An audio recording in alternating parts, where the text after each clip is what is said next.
Hey guys, tonight we slip quietly into a world that looks familiar only in museum fragments and glossy textbook diagrams. You're standing, well, more like wobbling, right in the middle of an ancient Greek polis. Sunlight bouncing harshly off whitewashed stone, voices rising in a dozen dialects, and the unexpected smell of goats drifting by like an uninvited guest.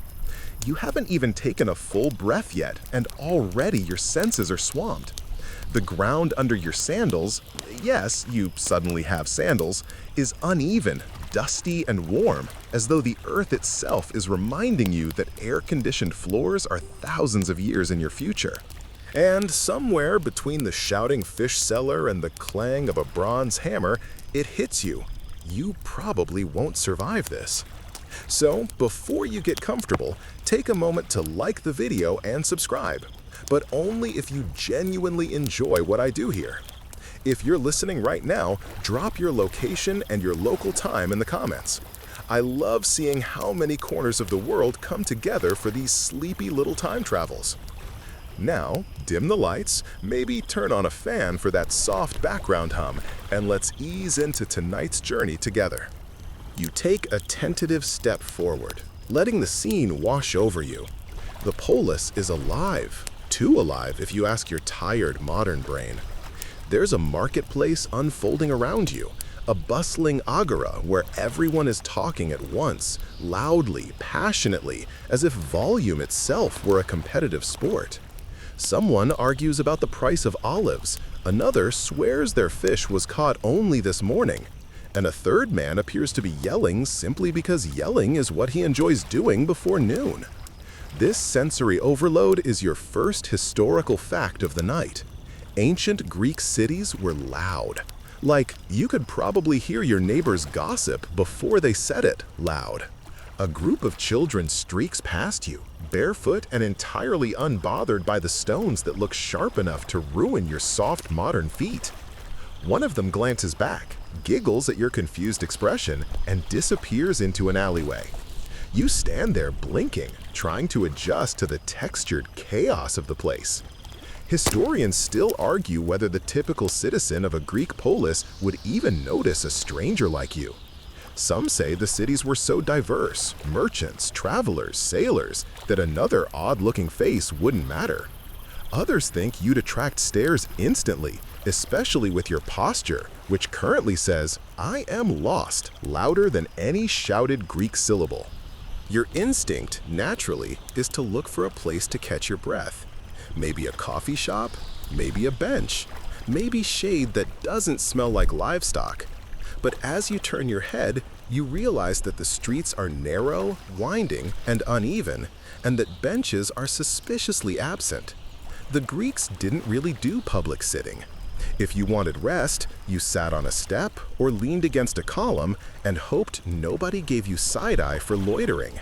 A man nearby glances your way, his tunic neatly pinned at the shoulder. He's carrying a pot on his hip, and he's moving with purpose. You try smiling at him, thinking friendliness might help you blend in. It does not. He gives you a look that can only be translated as, "Why is this person smiling at me before breakfast?" and continues on.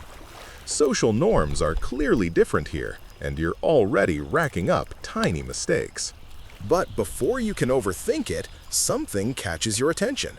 A pair of old men hunched near a stall, whispering intensely. One gestures wildly, pointing at the sky, then at his own head as if describing the worst migraine. The other squints and shrugs. You lean in just enough to catch a phrase about dream omens, and there it is, your quirky tidbit of the section.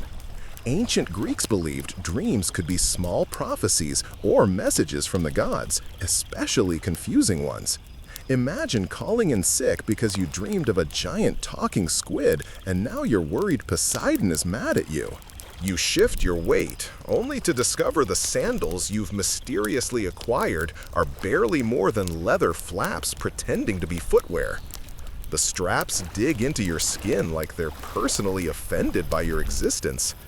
You attempt to step and your ankle wobbles dangerously. which earns you a couple of amused glances from passersby. Great. You've been here 10 minutes and you're already slapstick entertainment. Still, the polis is fascinating. There are flashes of color everywhere. Painted pottery, dyed cloth, bright fruits stacked in pyramids that look like they're seconds from collapsing. A vendor waves a fig at you like it's a bribe. Another woman weaves through the crowd carrying a tray of fresh bread, the smell warm and earthy. For a moment, you almost relax. The sun is high, a little too bright, but the breeze is warm and lazy, brushing past your arms like a sleepy whisper. But then you make the mistake of stepping too close to a group of men debating near a statue of Hermes. They pause, eye you, and immediately begin discussing your appearance as though you're not standing right there. It's not rude by their standards, just normal. Debate is oxygen here. Even the fishermen probably have opinions about metaphysics. You try backing away slowly before someone demands your take on the nature of virtue. The ground shakes slightly as a cart rolls by, wooden wheels protesting against the stones. The donkey pulling it looks tired in that universal ancient donkey way, and you feel a bizarre moment of sympathy for him. You both are in over your heads. And yet, despite the noise and the unfamiliarity, you start noticing patterns. People greet each other with casual nods. Merchants banter in ways that feel strangely timeless, half argument, half performance. A woman adjusts her himation with the same exasperated motion someone today would use while fixing a stubborn jacket. Though 2 millennia separate you, tiny echoes of the present shimmer through the scene, like seeing your reflection on rippled water. You take another step, carefully this time, because you're still learning the personality quirks of your sandals, and move deeper into the agora.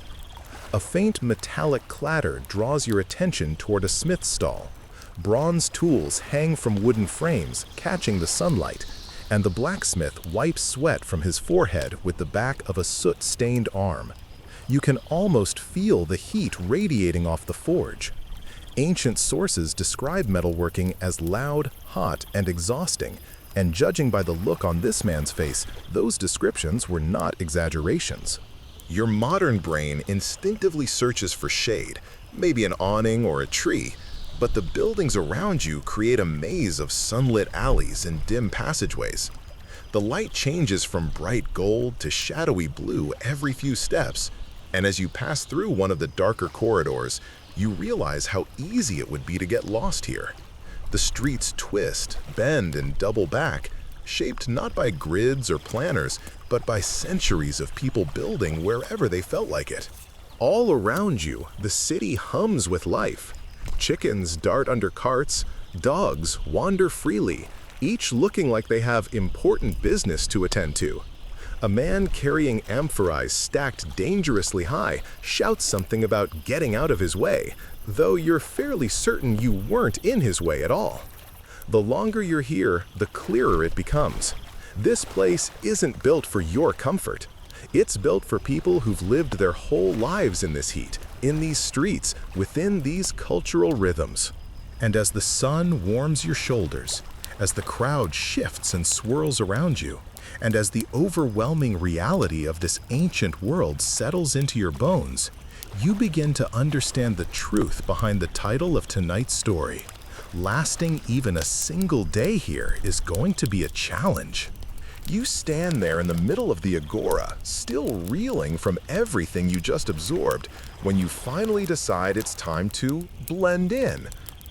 Act casual, nod confidently, pretend you totally belong in a world without electricity, smoothies, or personal space. Easy enough, right? You take a breath, square your shoulders, and step forward with a determination that lasts about 4 seconds.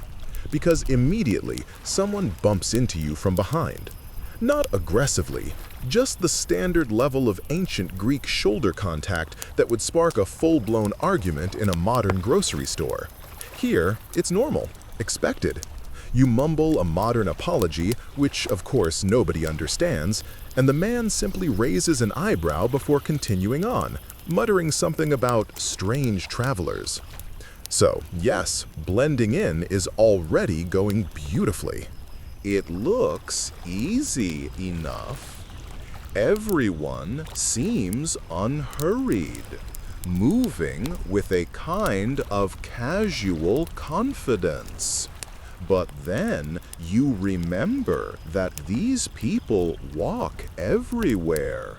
Their legs have more mileage than your favorite pair of sneakers. You, meanwhile, are doing your best not to trip on stones, goats, uneven steps, or your own sandal straps that feel like they were designed by someone who actively disliked feet. Your first task, you decide, is to look like you belong socially, which is tricky because ancient Greece is basically a giant puzzle of rules, status markers, customs, and unspoken expectations. Who stands where? Who speaks first? Who never speaks? Who is allowed to insult whom without consequences? Your internal social navigation software is wildly out of date. You pass a man leaning against a column repairing a fishing net.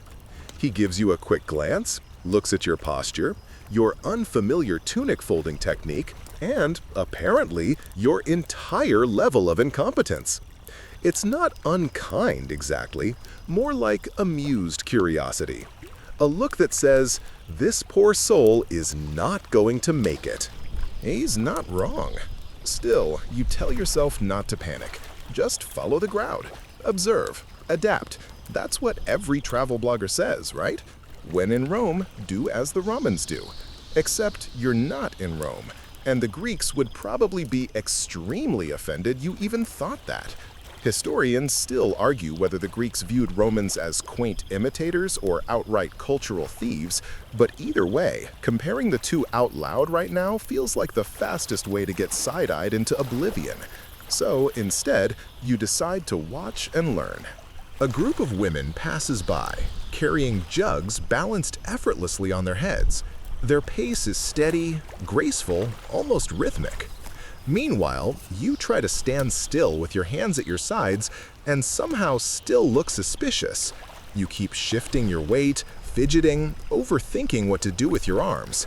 You accidentally make eye contact with one of the women, and she gives you a quick, polite nod before her expression shifts into subtle confusion, as if she's trying to figure out which village produced someone this awkward. Not great. You move toward a stall piled high with pottery. The vendor looks like he's been awake since sunrise, which, considering there are no alarms, likely means he woke up to the sound of a rooster standing directly on his forehead. He's cheerful though, and when he catches you glancing at a tall amphora, he starts gesturing excitedly. He points to the clay, then the painted figures, then at you, then at the amphora again. He seems to be saying, you should buy this. A perfectly reasonable assumption if you had money that made sense in this era. Instead, you open your mouth and produce a noise that is an attempt at Greek. Not good Greek, not polite Greek, just Greekish. The kind of half-phrase a tired tourist might blurt out after watching one YouTube video titled 10 Useful Phrases in Greek. The vendor's smile freezes. His eyebrows inch upward. Then, slowly, gently, he repeats the phrase back to you, correcting your pronunciation just enough to save your dignity, but not enough to hide his amusement. He gestures again to the amphora, then spreads his arms as if to say, "Come on, it's lovely. You need a giant clay jar. Everyone needs a giant clay jar. What are you, jarless?" A few steps later, nod thoughtfully, and then quickly slip away before he asks for payment in drachmae you definitely do not have. A few steps later, you catch the scent of something warm and earthy. Bread. fresh bread. Your stomach growls in a way that could probably be heard from the Acropolis. You follow the smell to a small bakery tucked between two narrow buildings. A woman stands outside slicing loaves, each one steaming as if baked moments ago. She glances at you and smiles. Not the confused smile you've been earning all morning, an actual welcoming smile. You perk up immediately. Maybe this is your chance, your moment, your first success. She hands you a small piece of bread, a free sample, apparently, something that transcends all eras and cultures. You bite into it, and for a second, everything becomes warm, soft, and wonderful. The bread is rustic, slightly sour, rough-textured, but comforting. You nod at her, grateful. She nods back. You feel victorious, one tiny step closer to fitting in. But then she says something rapidly in Greek, pointing at a large tray behind her. You tilt your head, not understanding a word. She repeats herself. You still have no clue. She gestures again, bigger this time. You stare helplessly, trying to interpret the mime show. Finally, she sighs with the air of a patient mother dealing with a confused child, walks behind you, places her hands gently on your shoulders, and physically turns you to face the direction she wanted you to look. It's a line of customers. Ah, right. She wanted you to step aside. You shuffle quickly out of the way as the people behind you stare, mildly annoyed. You mouth a silent apology. One man waves his hand dismissively in the universal gesture of, foreigners. Okay, so blending in is still a work in progress. You continue walking, deciding to observe more before attempting any further interactions. Across the way, you spot a man sweeping the threshold of his home with a bunch of twigs tied together. The motion is slow and practiced. The doorway behind him is small. Homes here are modest, tight, and functional. Mediterranean houses weren't spacious retreats. Most were cramped, with single rooms serving multiple purposes. Courtyards were more common than cozy living rooms, and privacy was basically non-existent. Your modern instincts twitch at the thought. No walls thick enough to muffle sound? No personal corner where nobody would bother you? You suddenly understand why Greeks spent so much time outside. You wander a few more steps and notice a woman grinding grain using a heavy stone. The movement is repetitive and rhythmic, almost meditative, but also undeniably exhausting. Daily chores here aren't just tasks, they're workouts. A quirky tidbit pops into your mind. Some ancient households kept small donkeys specifically to walk in circles and grind grain, which was considered one of the most labor-intensive chores. You would happily sign up for a donkey job right now, just to avoid doing it yourself. You take another step, trying to mimic the casual confidence of everyone around you, but your sandals betray you once more. The straps loosen, twist, and nearly trip you. You catch yourself with a little too much flailing, earning a soft laugh from a group of teenagers nearby. Wonderful. You've become street entertainment again. Blending in here isn't just about looking the part, it's about knowing the rhythms, the unspoken social rules, the expected gestures, the daily pace. And as you move through the winding streets, watching people work, talk, argue, cook, and barter, you realize how much of modern life relies on instructions, signage, and designated spaces. Here, you're expected to just know, and you don't, not yet. But you try. You straighten your tunic, you walk with a steadier step. You even manage a small nod at someone passing by, and this time they nod back without confusion. Progress. Tiny, humble, hard-won progress. Still, as the sun rises higher and the streets grow even busier, you feel the truth settling into your bones. Fitting into ancient Greece isn't just challenging, It's practically an endurance sport. And your day is only just beginning. You haven't survived ancient Greece for very long, technically only a few confused minutes, but already the environment is testing you with the kind of enthusiasm usually reserved for reality TV obstacle courses. The sun climbs higher, sharpening its glow from warm gold to, oh wow, that's aggressive. And suddenly, the world feels like someone turned the thermostat to ancient Mediterranean summer and broke the dial off. You wipe your forehead, which immediately becomes damp again. Your modern skin, used to SPF 50, climate control, and hydration apps, is realizing it has entered its villain origin story. And yes, this is where you remember that quirky historical tidbit from Section 1. The Greeks sometimes used olive oil or even crocodile dung mixtures as skincare. You decide instantly you're not that committed to historical immersion. The heat radiates up from the stone streets, climbs the walls of the houses, and clings to your clothes. Even the breeze feels tired, like it's been working overtime and desperately wants a vacation. You start moving again, trying to find some relief, but the narrow alleyways seem to funnel every smell directly toward you. The fish market, the tanners, the goats, and someone cooking something smoky in a clay oven that smells amazing and slightly singed. You approach a public fountain, a stone basin fed by a small aqueduct, and for a moment, it looks like heaven. People are gathered around, filling clay vessels, chatting, splashing a little water on their wrists. You step forward, excited by the idea of cooling off, drinking, maybe even wiping away the thin layer of emotional distress on your forehead.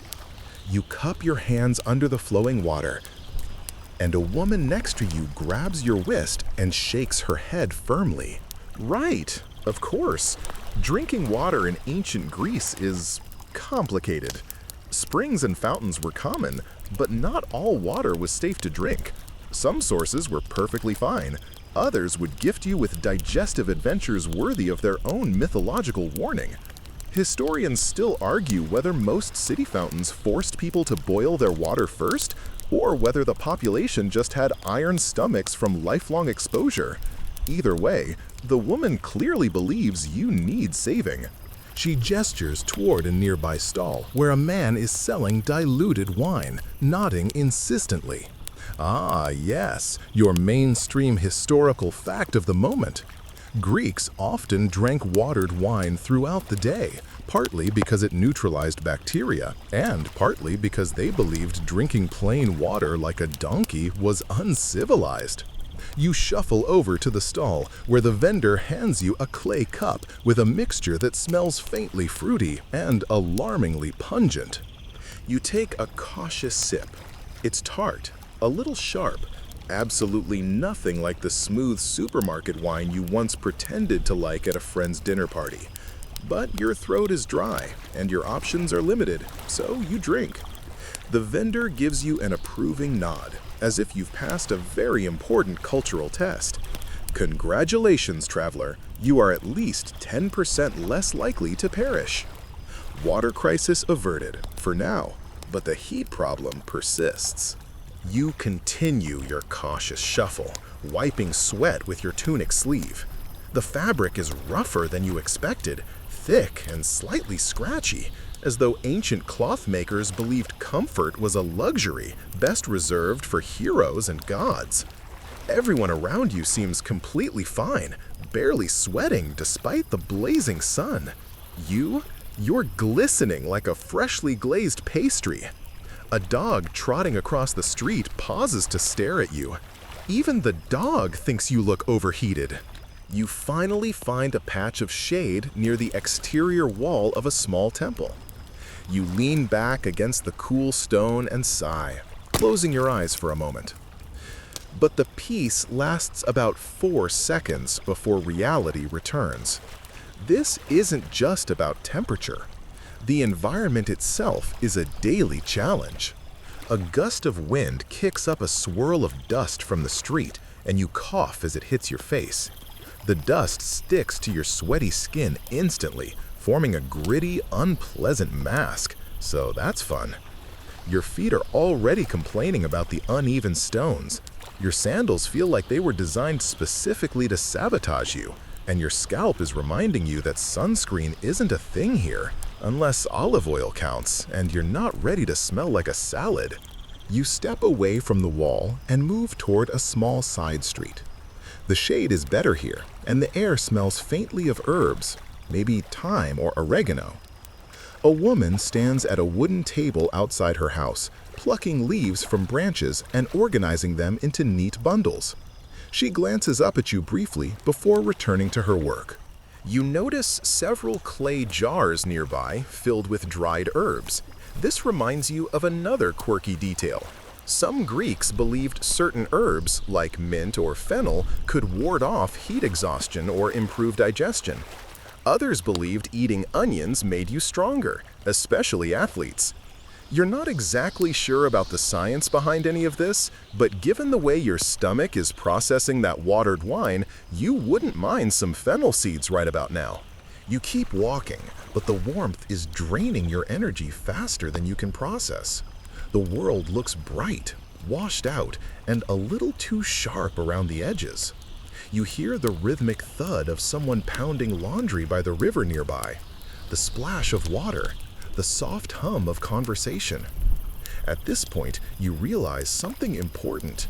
You are uncomfortable in at least 4 different ways simultaneously.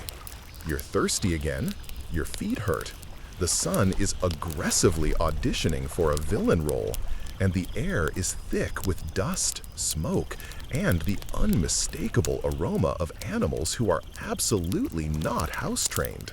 You're not even halfway through the day, and the environment has already declared psychological warfare on you. Still, you push forward because the Greeks did, every day. This was normal for them. Heat, dust, uneven ground, questionable hydration, and the smell of life happening constantly around them.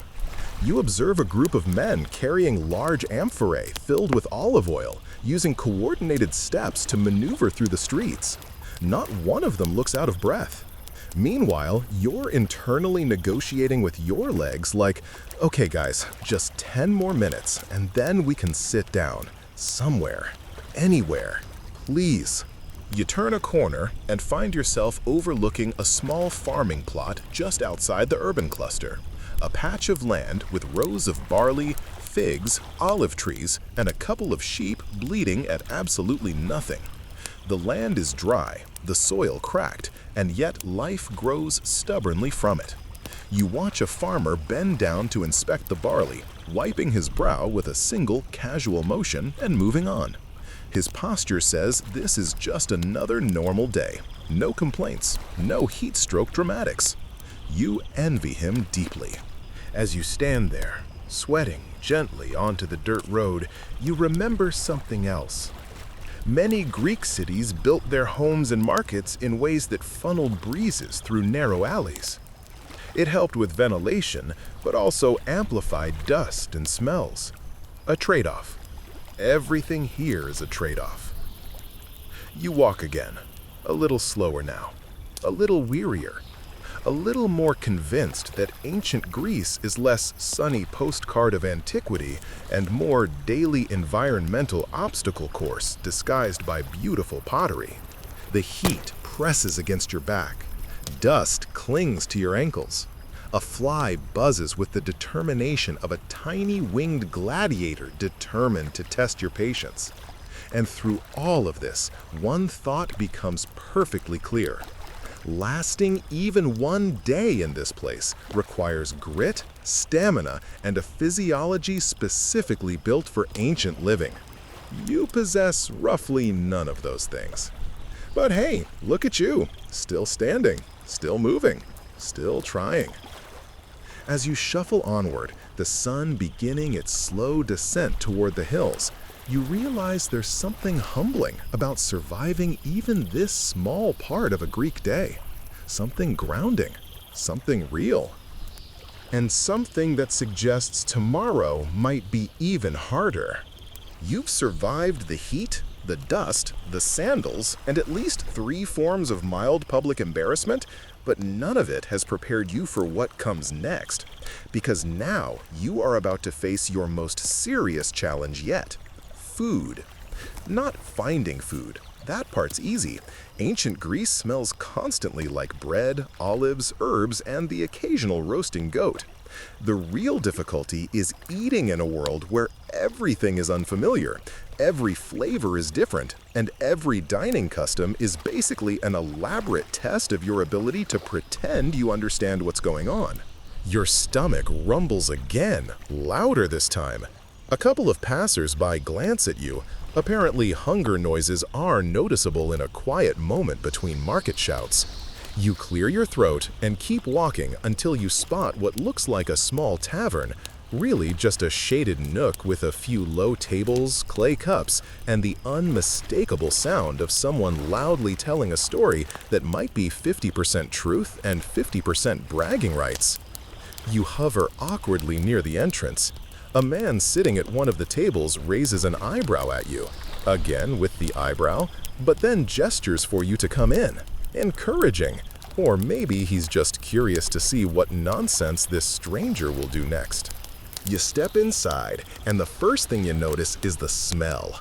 Warm bread, earthy herbs, olives, and something that smells very much like fish. Salted fish. The kind of fish that survived a long journey in the sun, thanks only to salt, determination, and sheer spite. A woman approaches with a tray and places it on the table you've been silently shepherded toward.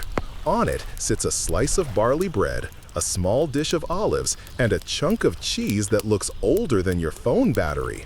You recognize this setup immediately. The ancient Greek classic, the humble, indestructible Mediterranean lunch. It looks simple, manageable, possibly edible. You tear off a piece of bread and immediately discover why every Greek had forearms strong enough to break walnuts barehanded. This bread has the density of a neutron star and a texture that could sand a wooden table. You chew, slowly, cautiously, and the flavor is earthy, slightly sour, and surprisingly comforting. Okay, not bad. Next, the olives. You pick one up, pop it into your mouth, and wow, that's salty. Not potato chip salty, more like, did this olive spend its entire childhood in the ocean salty? Your eye twitches involuntarily. You casually pretend that was on purpose. Finally, the cheese. It's firm, crumbly, and has an aroma that suggests it's lived a full, complicated life. You nibble the tiniest corner. It's sharp, tangy, and actually pretty good, if you don't think too hard about whether pasteurization has been invented yet. Just as you're beginning to enjoy the meal, the man who waved you inside leans forward and asks you a question in Greek. You freeze. He might as well have recited a physics theorem. You give him your most diplomatic, "I hope this isn't insulting," shrug. He laughs, a hearty, polite, good-natured laugh, and says something slower with exaggerated gestures. You catch maybe 2 words, forget both instantly, and end up just nodding in a vague, international language of, "Please stop making me talk." He takes your nod as a yes, which is dangerous. Men around him start clapping. One raises his cup. You have absolutely no idea what you just agreed to. Excellent. Perfect. What could possibly go wrong? As you quietly finish your bread, more plates appear. Grapes, a little bowl of lentils, and something that looks suspiciously like a small dried sardine staring into your soul. Turns out, in Greece, refusing extra food is considered rude sometimes, especially if someone else ordered it for you. You take a breath and prepare for whatever this next culinary adventure holds. You start with the grapes. Perfect, sweet, familiar. You almost cry with gratitude. Then the lentils. Earthy, warm, simple, honestly pretty tasty. You remember a mainstream historical fact here. Lentils were a staple of the ancient Greek diet, especially for poorer families. They were cheap, filling, and easy to cook in a basic clay pot. Philosophers like to complain about them, but common folk ate them constantly. You're feeling confident now, until you pick up the sardine. It's dry, very dry, a little shiny, like it's challenging you to a duel. You take a bite, because the man across from you is watching with the encouraging expression of someone witnessing a heroic act, and immediately taste every grain of salt that has ever existed in the ancient world. You cough. The man claps again, impressed, as if your suffering is a sign of bravery. The tavern owner brings another dish, a small bowl of something mashed and garlicky. This one, surprisingly, is delicious. It's ancient Greek skordalia, a garlic-based dip.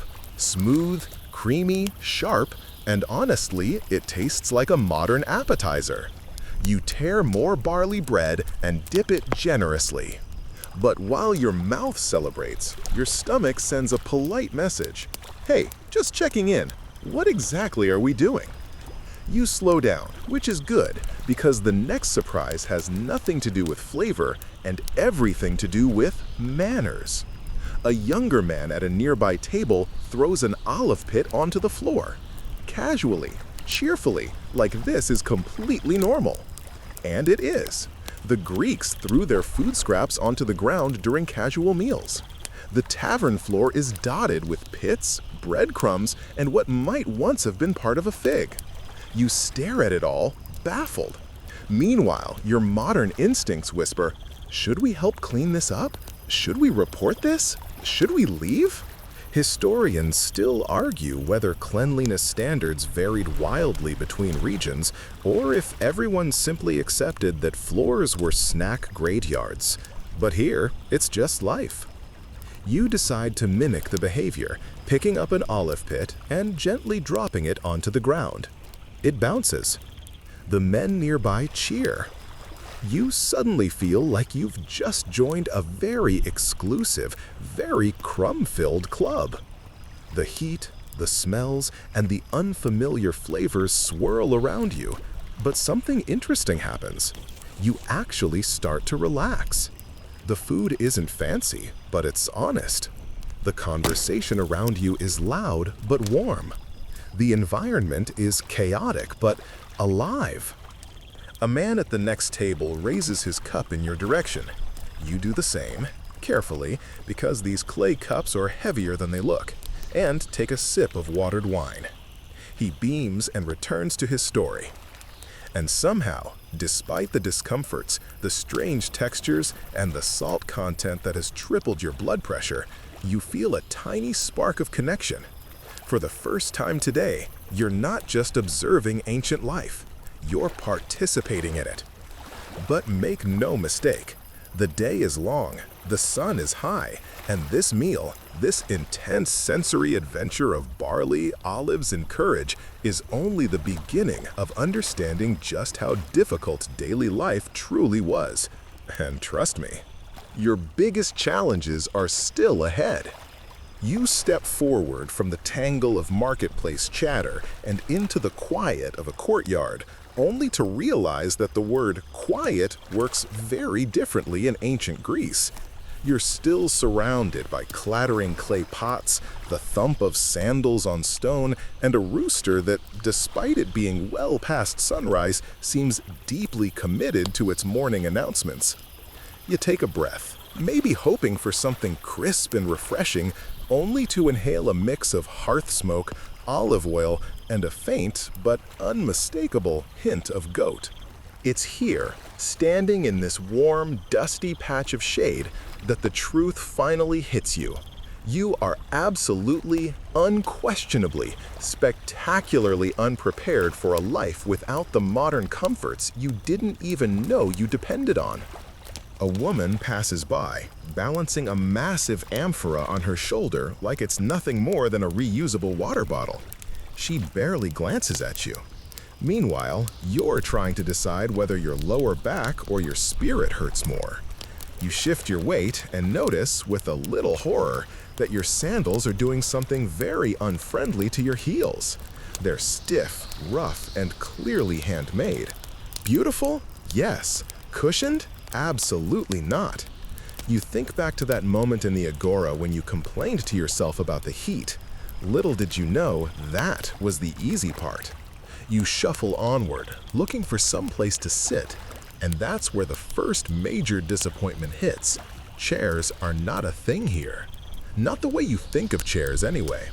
Most households have stools or benches, and the comfortable back-rested chair you're used to is viewed as somewhat luxurious, something elites or older men might use during symposiums.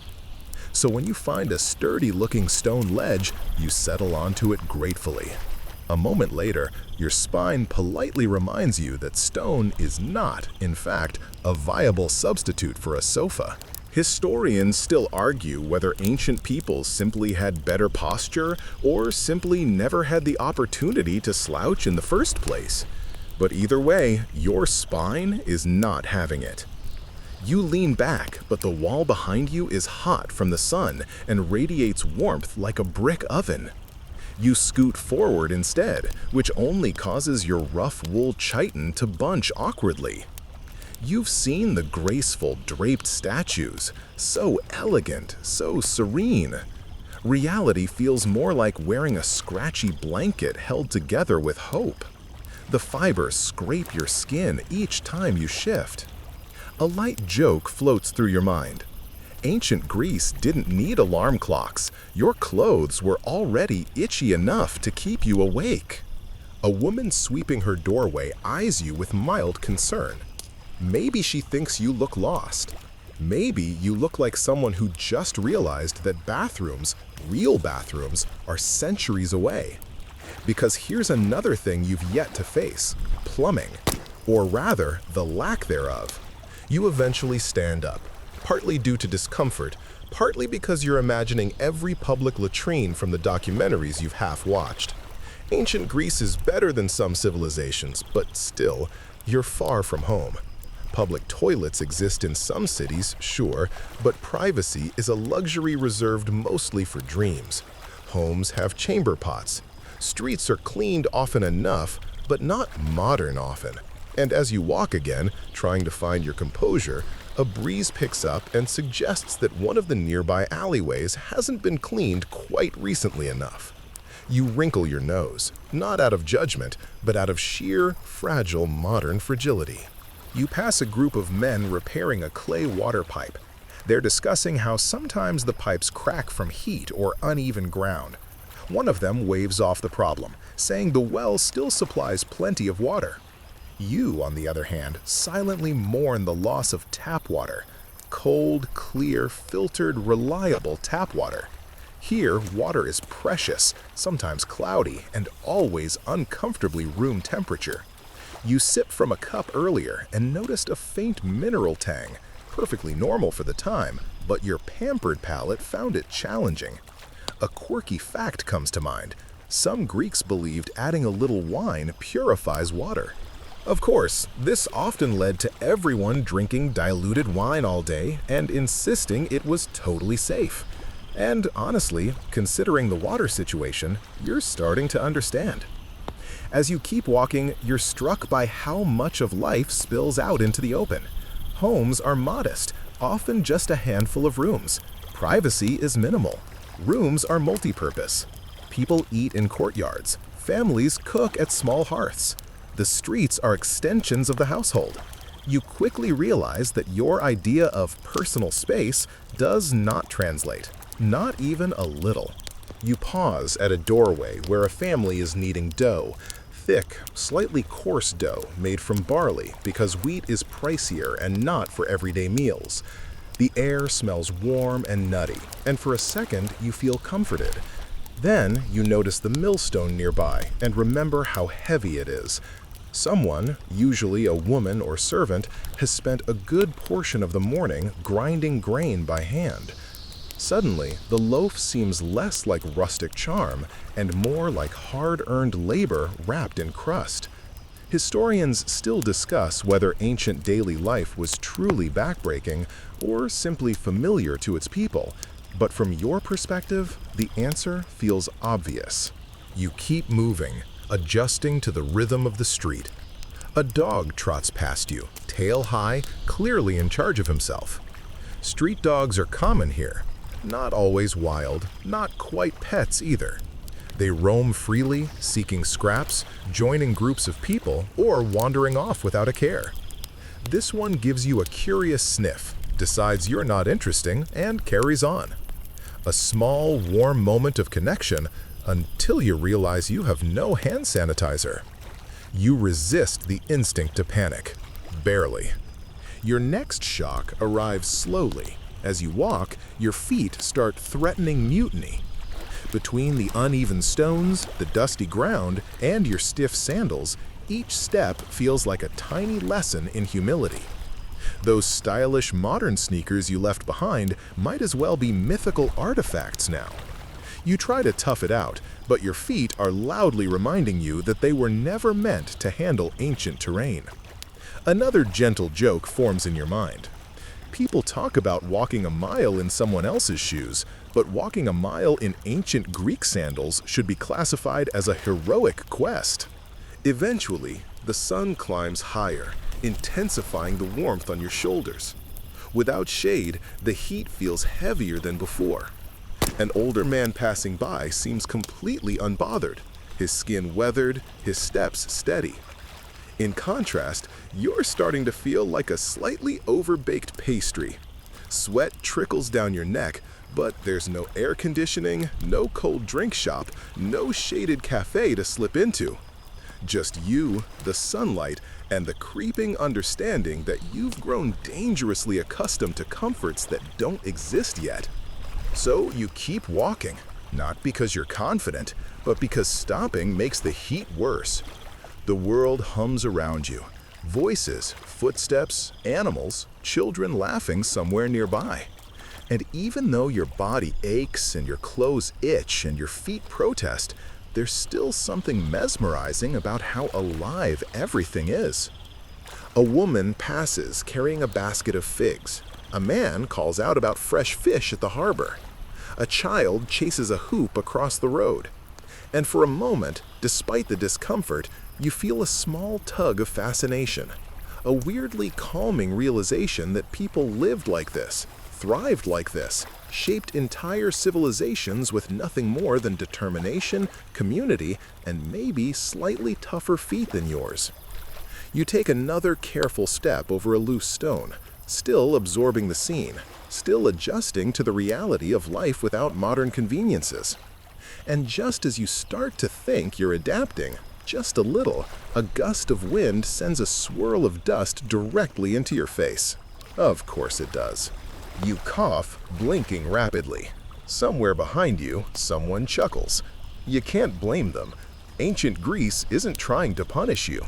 It's just being itself. And you, blessed with comfort and cursed with softness, are learning the hard way that simple living isn't quite as simple as it sounds. Still, you keep going because the day isn't even close to over. And whether you're ready or not, ancient Greece has plenty more lessons waiting for you. You follow the scent before you even realize what you're doing.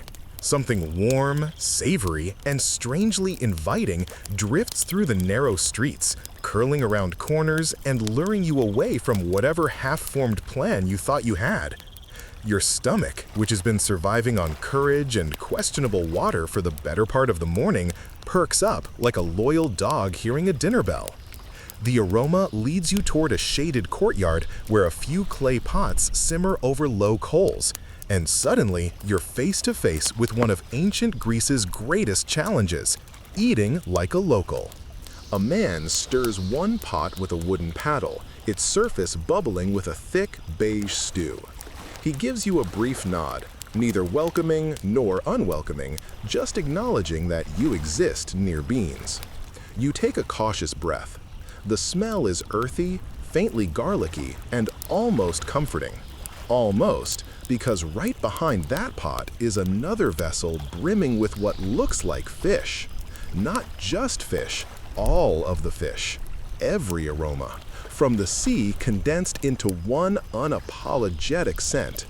You try not to make a face, but your modern olfactory system is screaming in 3 different languages.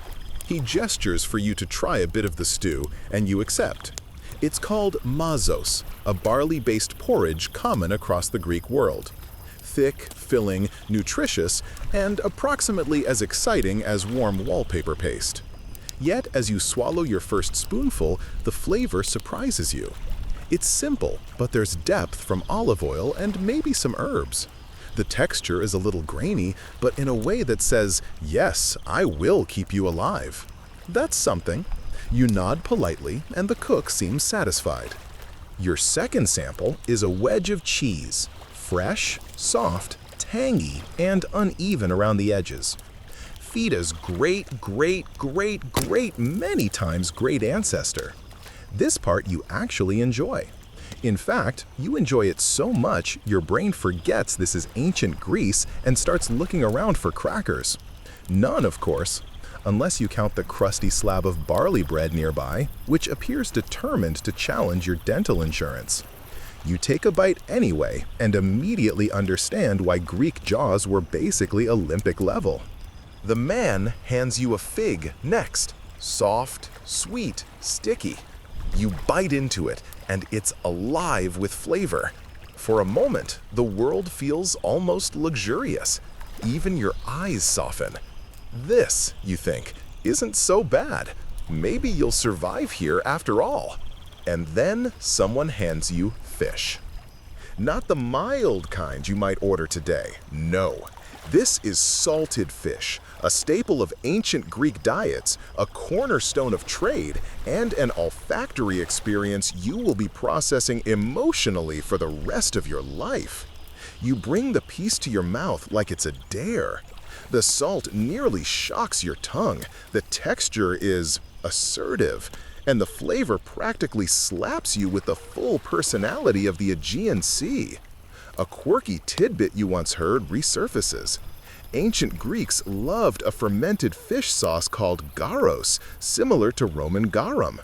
It was so beloved that some historians still argue whether the Greeks truly invented it or simply adopted earlier versions.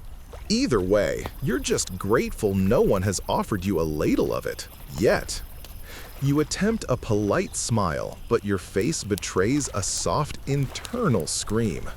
One of the women watching you chuckles gently, the kind of laugh that says she's seen many unprepared visitors. You swallow the fish heroically, feeling it settle in your stomach like a small, salty ghost.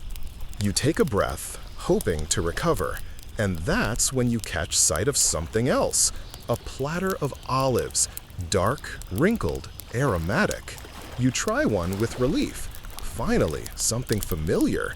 Except, these olives are brined heavily and still contain their pits. You bite down, misjudge your enthusiasm, and nearly crack a molar. You discreetly rub your jaw while pretending everything is fine. The cook, proud of your effort, pours a little wine into a cup and offers it to you. You accept gratefully until you remember something. Ancient Greek wine is strong. They typically watered it down before drinking. This one, not watered down enough. You sip and your eyebrows nearly fly off your face. It's rich and bold, but also surprisingly intense for your midday digestion. A small philosophical joke whispers into your mind. Drinking full-strength wine in ancient Greece was something only the unruly or uncivilized would do. Today, your stomach might be joining that category. As you walk away, you notice your belly starting to send uncertain signals, mixed emotions about the combination of porridge, cheese, salted fish, figs, olives, and warrior-strength wine. It's the kind of uneasy truce your digestive system negotiates only under protest. You keep wandering until you reach another cluster of homes where families are preparing lunch. Here, grilling is the method of choice, Skewers of Chinese fish, strips of meat reserved for special occasions, herbs crushed between fingers and sprinkled over everything. The crackle of coals is soothing, almost hypnotic. The scent is better too, simpler, less fish punch to the nose. One man tends a spit, turning very slowly. He gives you a small nod, then plucks off a piece of roasted onion and offers it to you. You accept gratefully. It's sweet, soft, and so delicious you immediately regret every complaint you made earlier. Historians still argue whether ancient Greeks used onions more for food or for medicinal properties, but right now you decide they were culinary geniuses. As you eat, you glance at the cooking area. Clay pots, iron spits, a hand mill, baskets of lentils, handfuls of herbs tied with string, and a pile of very suspicious-looking fish. Food preparation is labor-intensive. Grinding grain by hand takes ages. Baking requires careful tending of a hearth. Even fetching water demands effort. Nothing is effortless, yet everything feels intentional. Another family invites you to join them. They set out a modest meal: bread, olives, cheese, beans, and a small dish of honey. When you dip bread in the honey, it clings like liquid gold. Sweet, floral, warm from the sun. For a moment, it's bliss. Sunlight dances across pottery, people talk softly, and there's a gentle rhythm to it all. Then, your stomach gurgles. Loudly. Everyone politely pretends not to notice, but you can feel your internal organs writing a formal complaint. You shift awkwardly, trying to negotiate peace with your own digestive tract. Ancient food is wholesome, yes. Natural, yes. But your stomach was raised on preservatives and gentle refrigeration. It wasn't built for this level of authenticity. As you continue walking, still recovering from your culinary adventure, you see a vendor selling sesame honey candies, a treat mentioned in ancient texts. You're tempted. They're small, round, and look like tiny edible suns. You buy one. It's sweet enough to silence your stomach, temporarily. A child next to you eats 3 in a row. You watch in awe. Ancient Greek stomachs clearly trained for combat. You move on, stepping slowly now, both from fullness and from caution. The midday heat presses down, and you can feel the meal settling heavily. You try to breathe evenly, convincing yourself everything will be fine. And it will, probably. A final culinary shock waits around the corner. A small stall selling boiled snails.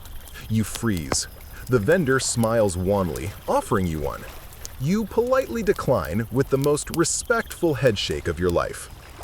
By now, you understand something important. Ancient Greek food is flavorful, hearty, and grounded in the rhythms of land and season. But your modern stomach, accustomed to gentle spice blends and polite ingredients, is not ready for all of it in one day. Still, you're proud. You survived olive pits. You survived salted fish. You survived wine that could power a lantern. And as you walk through the streets with the lingering taste of honey on your tongue, a small realization settles over you like a warm breeze. Discomfort aside, you're slowly, very slowly, learning the flavors of this world. Maybe you won't last a day here, but you're starting to understand how people did. You wander further along the sun-washed street, still digesting the salted fish trauma from earlier, when you hear a steady rhythm echoing between the stone buildings. Thud, scrape, thud, scrape. It's strangely hypnotic, like someone is pounding dough but aggressively. You follow the sound because curiosity is stronger than your common sense, and eventually step into a wide-open space filled with people moving in ways your joints would refuse even on your best day. Welcome to the gymnasium, the beating heart of ancient Greek physical culture, a place where bodies are honed, sweat is currency, and modesty Well, modesty is nowhere to be found. You freeze at the entrance as your brain immediately registers the situation. People are exercising, training, stretching, wrestling, naked, completely, enthusiastically, casually. Your modern mind short-circuits. You try very hard to look at nothing and everything at the same time. A small part of you wants to back out quietly, but a larger part whispers, well, you wandered here. Might as well embrace the experience. Carefully. The ground beneath your feet is packed earth, scattered with sand. The air is thick with the smell of sweat, olive oil, and dust. Men stretch their limbs with slow, practiced movements. A group off to the side tosses a discus like it weighs nothing. Another pair grapples in a wrestling match so intense it looks like someone accidentally pressed fast forward. Your modern fitness routine, if it even exists, has nothing on this. A trainer notices you lingering awkwardly and waves you in with an encouraging smile. He hands you a small jar of olive oil and gestures for you to rub it onto your skin like everyone else. You hesitate in every sense of the word, but he insists, pantomiming the action. A quirky historical tidbit pops into your mind. Athletes in ancient Greece coated themselves in oil before training, then scraped it off afterward with a tool called a strigil. The mixture of oil, sweat, and dust, called gloios, was collected and sometimes sold as a supposed medicinal cure. You glance down at the jar in your hands and wonder, not for the first time today, how humanity survived long enough to invent refrigerators. Still, you gently smear a bit of oil on your arms because refusing might draw more attention, and attention is the last thing you want. The oil glistens instantly in the sunlight, making you feel less like an athlete and more like a rotisserie chicken. Someone hands you a strigil as well, though you have no idea what to do with it yet. The trainer guides you toward a group doing warm-up stretches. By stretches, of course, he means bending in ways your body has never once cooperated with. You try to imitate them, and your hamstrings send a polite but firm message, absolutely not. You reach for your toes and get close-ish. A man next to you reaches his palms flat to the ground with casual ease. You pretend it's fine. The trainer pats your shoulder, nodding with sympathetic amusement. You're doing great, he seems to say. You are absolutely not doing great. He leads you next toward the running track. A group of men stand at the starting line, tense and ready, like a pack of very determined gazelles. When they sprint off at the signal, bare feet slapping the earth, you're stunned by how fast they move. They're lean, strong, and conditioned by years of constant activity. You jog a few steps to test the surface and immediately regret it. The ground is firm but uneven, your sandal straps rub, and your legs feel like overcooked noodles. Still, the trainer encourages you again, and before you know it, you're awkwardly attempting something like a jog. It lasts about 12 seconds, maybe 10. Your lungs burn, your feet stumble, you cough dramatically, hoping someone nearby will assume it's the heat and not your fitness level exposing you. But you can't hide the truth.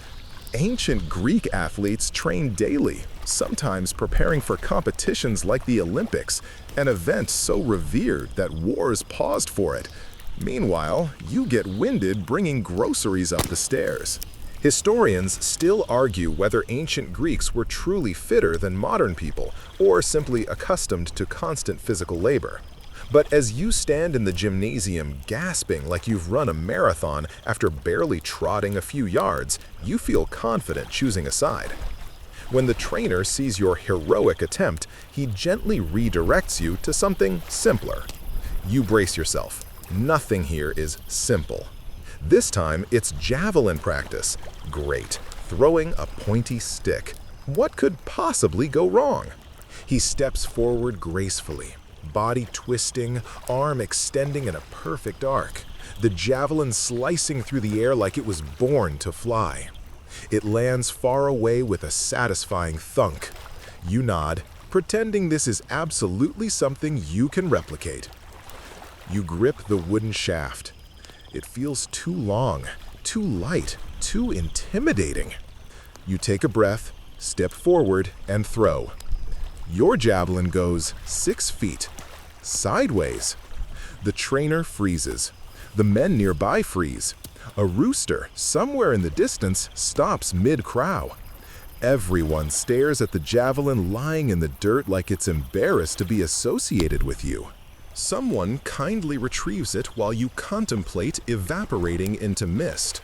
The trainer places a reassuring hand on your back. You're fine, he seems to say. You're terrible, but fine. Next is wrestling practice. You're pretty sure you should refuse, politely, firmly, professionally. But before you can object, someone steps forward, the friendliest-looking guy in the entire gymnasium. He smiles warmly, reassuringly, and then immediately grabs you by the shoulders and pulls you into a stance that feels like you're trying to hug someone while also fighting them. The ground beneath you is soft from sand, but that doesn't make you feel better when he sweeps your legs. One moment you're vertical, the next moment you're horizontal, staring up at the sky, wondering if your ancestors had bones designed differently. He helps you up, very kindly, and you attempt one move in return. It does nothing. You might as well have pushed a marble statue. You try again, and he barely notices. He gently corrects your stance, but you can tell he's holding back laughter. Not unkindly, just understandably. Meanwhile, 2 athletes nearby engage in a proper wrestling match. Quick footwork, low stances, dust rising around them. Their movements are precise and practiced. You, in contrast, look like someone trying to dance in a windstorm. Eventually, your opponent pats your shoulder with admiration, praise for your effort, not your skill. You smile, feeling simultaneously proud and utterly defeated. Someone offers you a bowl of water afterward. You drink gratefully, ignoring the earthy taste. Your heart slows, your breath steadies. Sweat cools on your neck. The trainer nods with approval.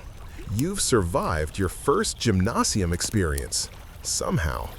Then comes the final ritual. A man gestures for you to join the others in scraping off the oil and dust with your strigil. You mimic the motion, slow downward strokes along your arms and legs. The metal edge gently lifts away a mix of sweat, sand, and oil. It's oddly satisfying in a, wow, this is my life now kind of way. You stand there afterward, feeling cleaner than expected, but also aware that showers, soap, and deodorant are still many centuries away. The breeze hits your skin and cools you instantly. It's refreshing, almost peaceful. The trainer gives you a small nod of respect, an acknowledgement that you didn't quit, didn't run away, didn't collapse dramatically. You tried. And in this world, effort counts. As you walk away from the gymnasium, your muscles stiffen quickly. Your back twinges. A calf cramp threatens mutiny. But you can't help feeling a tiny glimmer of pride. You experienced what ancient Greeks valued deeply: discipline, strength, and community. Then, your legs nearly buckle under you. Yep, pride only gets you so far. Ancient Greek exercise is no joke, and your modern body is begging for a couch that hasn't been invented yet. But you keep walking, hobbling slightly, because the day is far from over, and ancient Greece has plenty more trials waiting for you. As the soft desert evening settled around the ancient Egyptian settlement, the work of bread making would slowly shift from activity to preservation. And while the grinding, shaping, and baking of dough often steal the spotlight in discussions of ancient food life, the quieter art of storage was just as essential. Bread was only useful for as long as it could be kept safe from moisture, insects, and decay, and the Egyptians, careful planners and clever engineers, developed thoughtful systems to maintain their daily sustenance across long seasons. This section invites you into that gentle world. The storerooms, granaries, baskets, and quiet routines that carried the life of the Egyptian household from one day into the next. The importance of bread preservation. Bread was not merely food in ancient Egypt. It was a foundation of life. Workers depended on it for energy. Farmers relied on it during long hours under the sun. Priests consumed it as offerings, and entire households organized their routines around its production. As a result, the Egyptians understood that preserving bread was not simply practical, it was a matter of survival. A single family might produce more bread in one day than they could safely consume. This was especially true in seasons of abundance, when grain storage was at its highest and ovens burned continually. Without careful preservation, bread could soften, mold, dry out, or attract pests. Keeping the supply safe required a combination of experience, natural materials, and architectural wisdom, knowledge passed quietly from generation to generation. Typical storage spaces inside the home. Inside most Egyptian homes, storage took place in designated areas tucked away from heat and light. Bread, once cooled, was usually placed in one of the following spaces. 1. Clay jars. Large clay storage jars with narrow rims were among the most common solutions. The Egyptians used clay not only for pots and bowls, but for sealed containers designed to limit airflow. These jars often had small mouths so that less dust and moisture could enter. Some households even sealed the tops with pieces of linen or clay stoppers, especially when storing higher quality bread meant for offerings or guests. 2. Reed baskets. Reeds grew abundantly along the banks of the Nile, and Egyptians wove them into lightweight baskets of all shapes and sizes. Such baskets were ideal for short-term storage. Because air could pass gently through the weaving, these containers allowed bread to stay dry without trapping humidity inside. Reed baskets were particularly favored for household bread that would be eaten the same day or the next morning. They were easy to carry, making them useful during festivals, fieldwork days, or visits to neighbors. 3. Shelves carved into walls. Some wealthier homes, as well as temple and palace kitchens, had carved niches directly into their mud brick walls. These niches functioned like shelves, providing cool, shaded areas where bread could rest.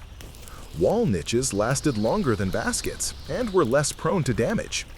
They were common in households that baked in large quantities, as they offered both stability and convenience.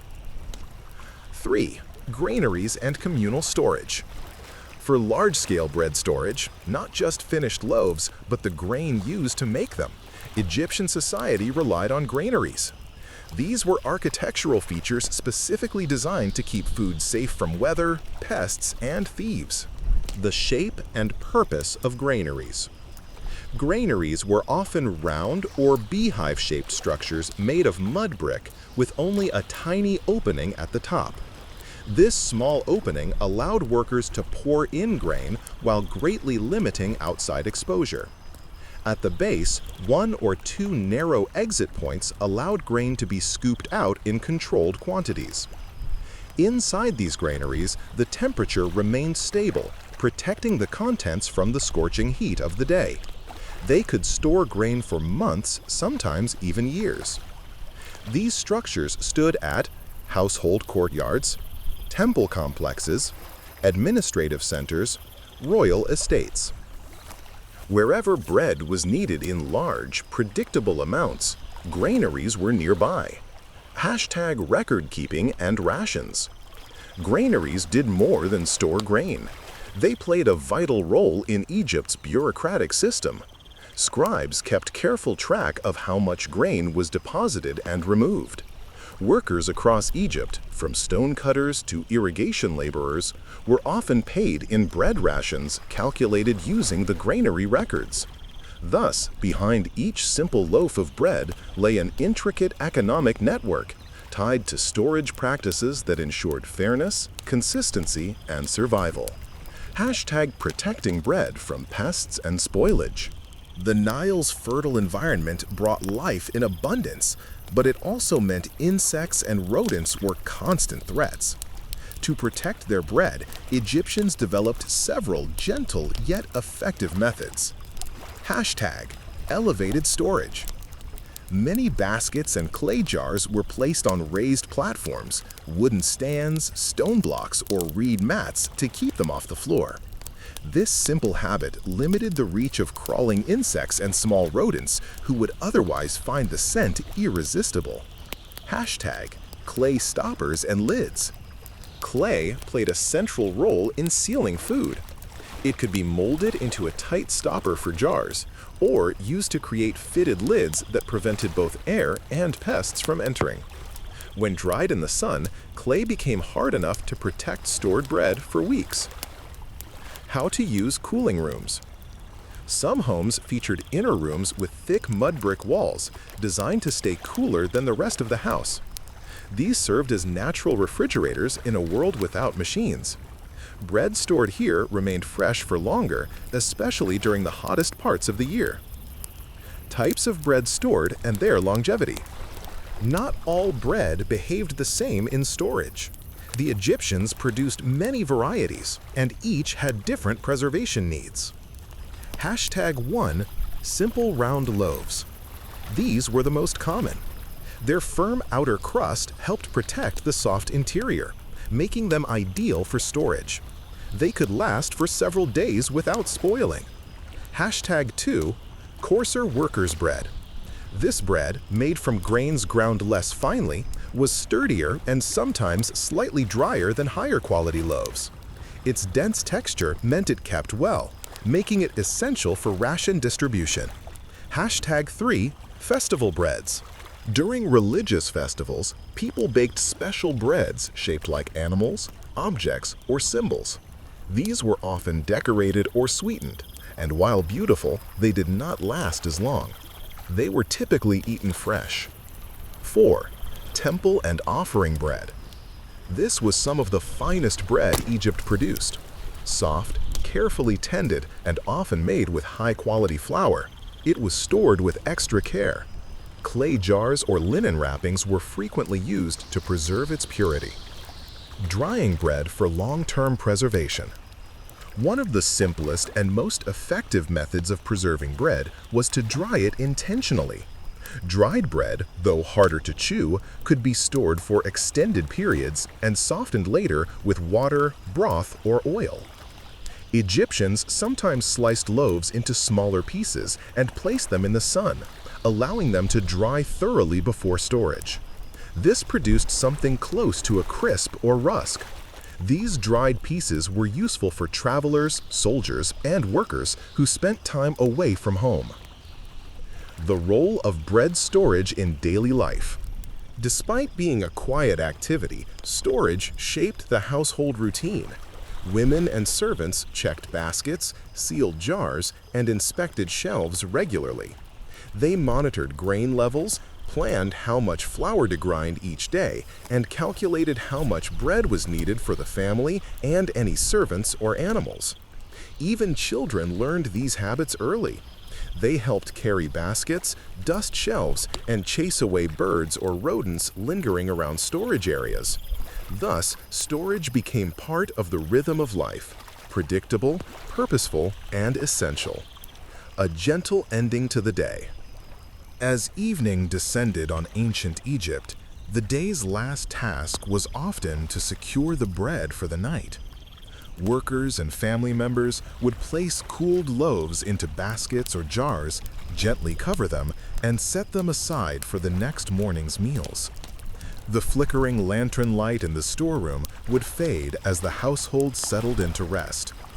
A simple act, placing a loaf into storage, echoed through centuries of tradition. It was a gesture of care, a promise of nourishment, and a silent acknowledgement of the Nile's gifts. In the quiet world of ancient Egypt, where the sun rose predictably over the eastern horizon, where the Nile flowed with calming steadiness, and where life revolved around cycles of planting and harvest, bread carried a meaning far deeper than its simple ingredients. It was not merely a source of nourishment. It was a symbol woven into religion, social life, economy, and the very identity of the Egyptian people. In this section, we explore the gentle, layered significance of bread in Egypt's culture, tracing how a modest loaf came to embody prosperity, holiness, and continuity across thousands of years. Bread as a gift of the gods. To the ancient Egyptians, bread was not just food, it was divine. They believed the knowledge of agriculture, milling, and baking had been bestowed upon humans by the gods themselves. Osiris, the god of agriculture and renewal. Osiris, the benevolent god of grain, resurrection, and the afterlife, stood at the center of this belief. According to myth, he taught humanity how to cultivate wheat and barley, enabling them to transition from wild gathering to farming. Every loaf baked in ancient Egypt was, in a sense, an offering to Osiris, an acknowledgement of the life he had gifted the world. During festivals dedicated to him, people baked special grain-shaped breads or molded loaves into symbolic forms. The act was reverent yet comforting, blending daily life with spiritual devotion. Hashtag the Nile's sacred role. The Egyptians also saw bread as a direct blessing of the Nile. Each year, the annual flood, called the etiquette, brought black, fertile silt onto the farmlands. This dark soil was considered a living force. It transformed barren ground into rich fields from which wheat could grow abundantly. Because bread was the final product of this cycle, it represented the entire rhythm of life: flood, sowing, growth, harvest, grinding, and baking. To eat bread was, in a symbolic sense, to participate in the miracle of renewal. Bread in daily rituals and community life.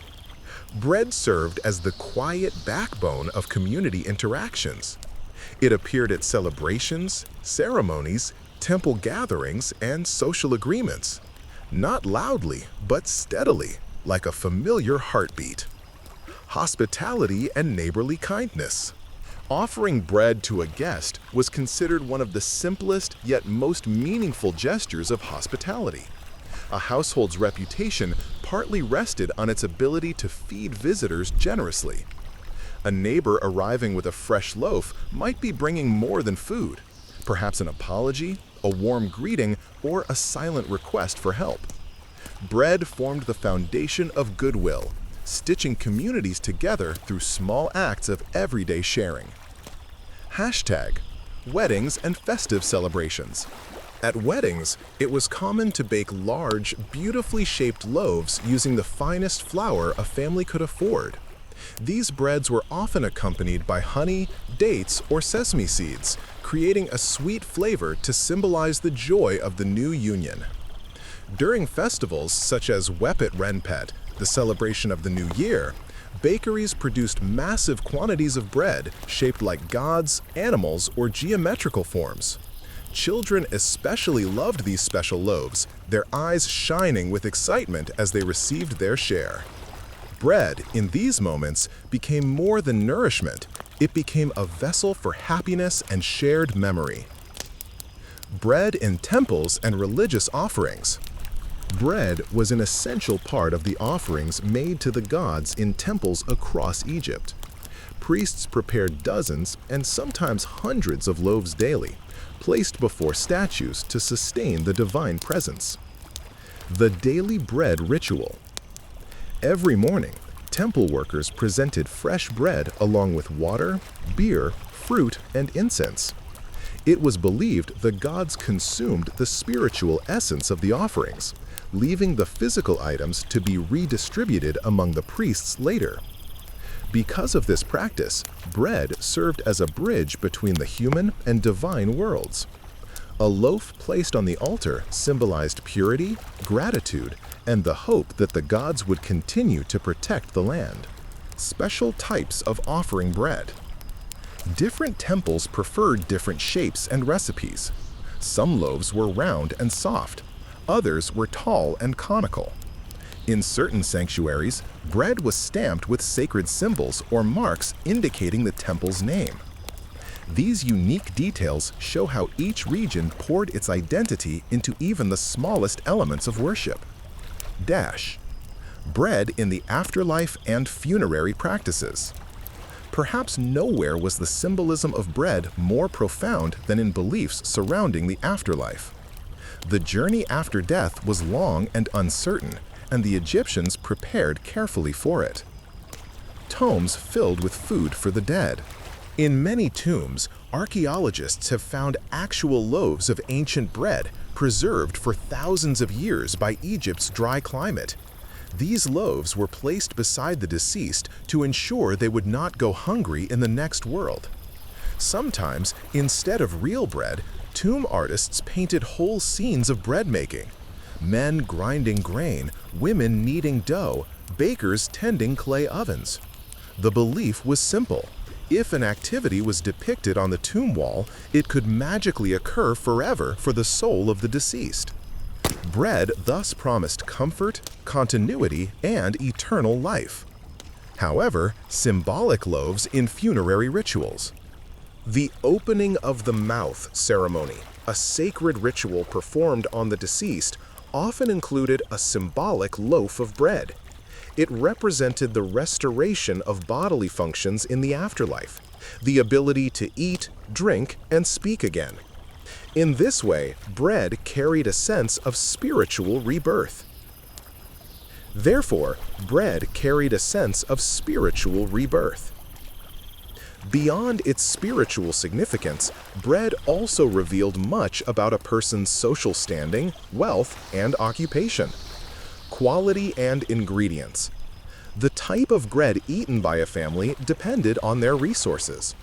The wealthy could afford fine flour sifted multiple times. Their loaves were soft, light, and free from grit. Some included honey, spices, or milk.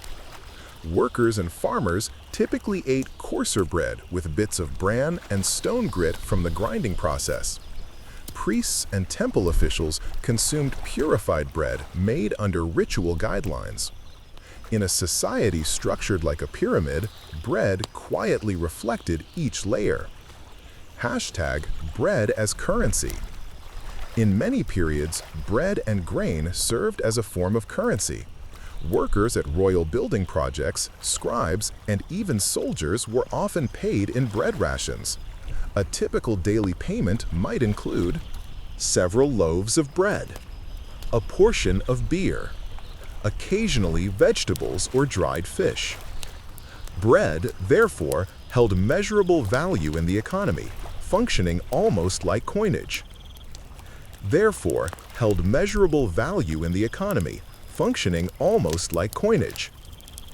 Symbolism in art, language, and hieroglyphs. Bread appeared frequently in Egyptian art and writing. In hieroglyphs, a simple round loaf was used as a character, representing the consonant T. It was also a determinative symbol in words related to food, nourishment, and offering. In paintings, bread was depicted piled neatly in tall stacks, representing abundance and prosperity.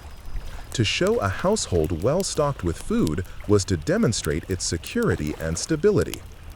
Even in literature and stories, bread metaphorically expressed the basics of life, similar to how people today might say earning a living or putting food on the table. There we have it, bread as a symbol of harmony and continuity. Perhaps the gentlest and most enduring meaning of bread in ancient Egypt was its association with harmony. Egyptians saw the world as a delicate balance between order and chaos, flood and drought, hunger and abundance. Bread, steady and dependable, embodied the sense of order that Egyptians valued deeply. The rhythm of kneading and baking paralleled the steadiness of the Nile's flood or the cycle of seasons. A well-fed household represented peace. A well-stocked granary represented stability. Bread was, in many ways, the physical expression of ma'at, the principle of balance and truth that guided all Egyptian life. A quiet symbol in a timeless civilization. In the evenings, as families gathered in their courtyards, breaking bread together under the orange glow of the setting sun, they participated in a tradition older than memory. Each bite connected them to their ancestors, their gods, their community, and the sustaining rhythms of the natural world. What seems simple to us now, just grain, water, and fire, was for them a symbol of identity, purpose, and connection. Bread was Egypt itself in humble, nourishing form. The aroma of fresh bread lingers in the air as you wander through a quiet corner of the neighborhood, and you start to notice a subtle rhythm to the life around you. Unlike the bustling chaos of the market, here there's a calm precision, a methodical attention to detail that seems to stretch the day into something slower, almost timeless. You realize that much of this order revolves around food, not just its preparation, but the careful attention given to storing it, portioning it, and even disposing of what can't be consumed.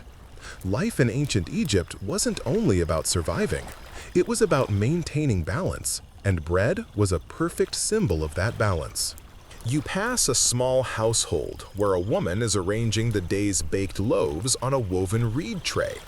Her fingers move gently but decisively, smoothing out irregularities, adjusting the position of each round loaf so they do not touch. There's a certain artistry here, a discipline in what might seem mundane to a modern observer. Each loaf is counted carefully. Some are set aside for the family, others designated as offerings for the gods, and a few will be reserved for workers who will come later in the day to collect their rations. This distribution process, quiet and unassuming, underscores a subtle but important truth. Food was never wasted, and each loaf had a specific place and purpose. As you watch, you notice a small child helping by carrying a miniature loaf in each hand. They tiptoe carefully, trying not to drop their fragile cargo.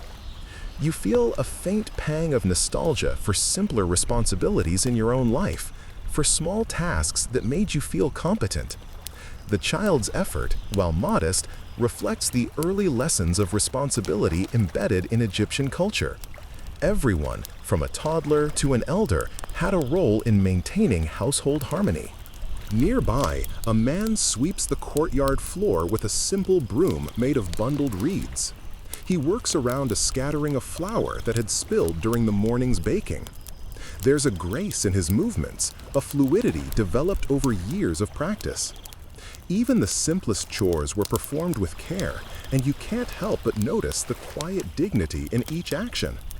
This dedication to order and mindfulness contrasts sharply with the rushed, noisy energy of your modern streets, where few would linger over small, deliberate motions. The Egyptians, it seems, found value in the deliberate, in the measured, and in the rhythm of daily life. Your attention drifts to the storage area tucked just behind the courtyard.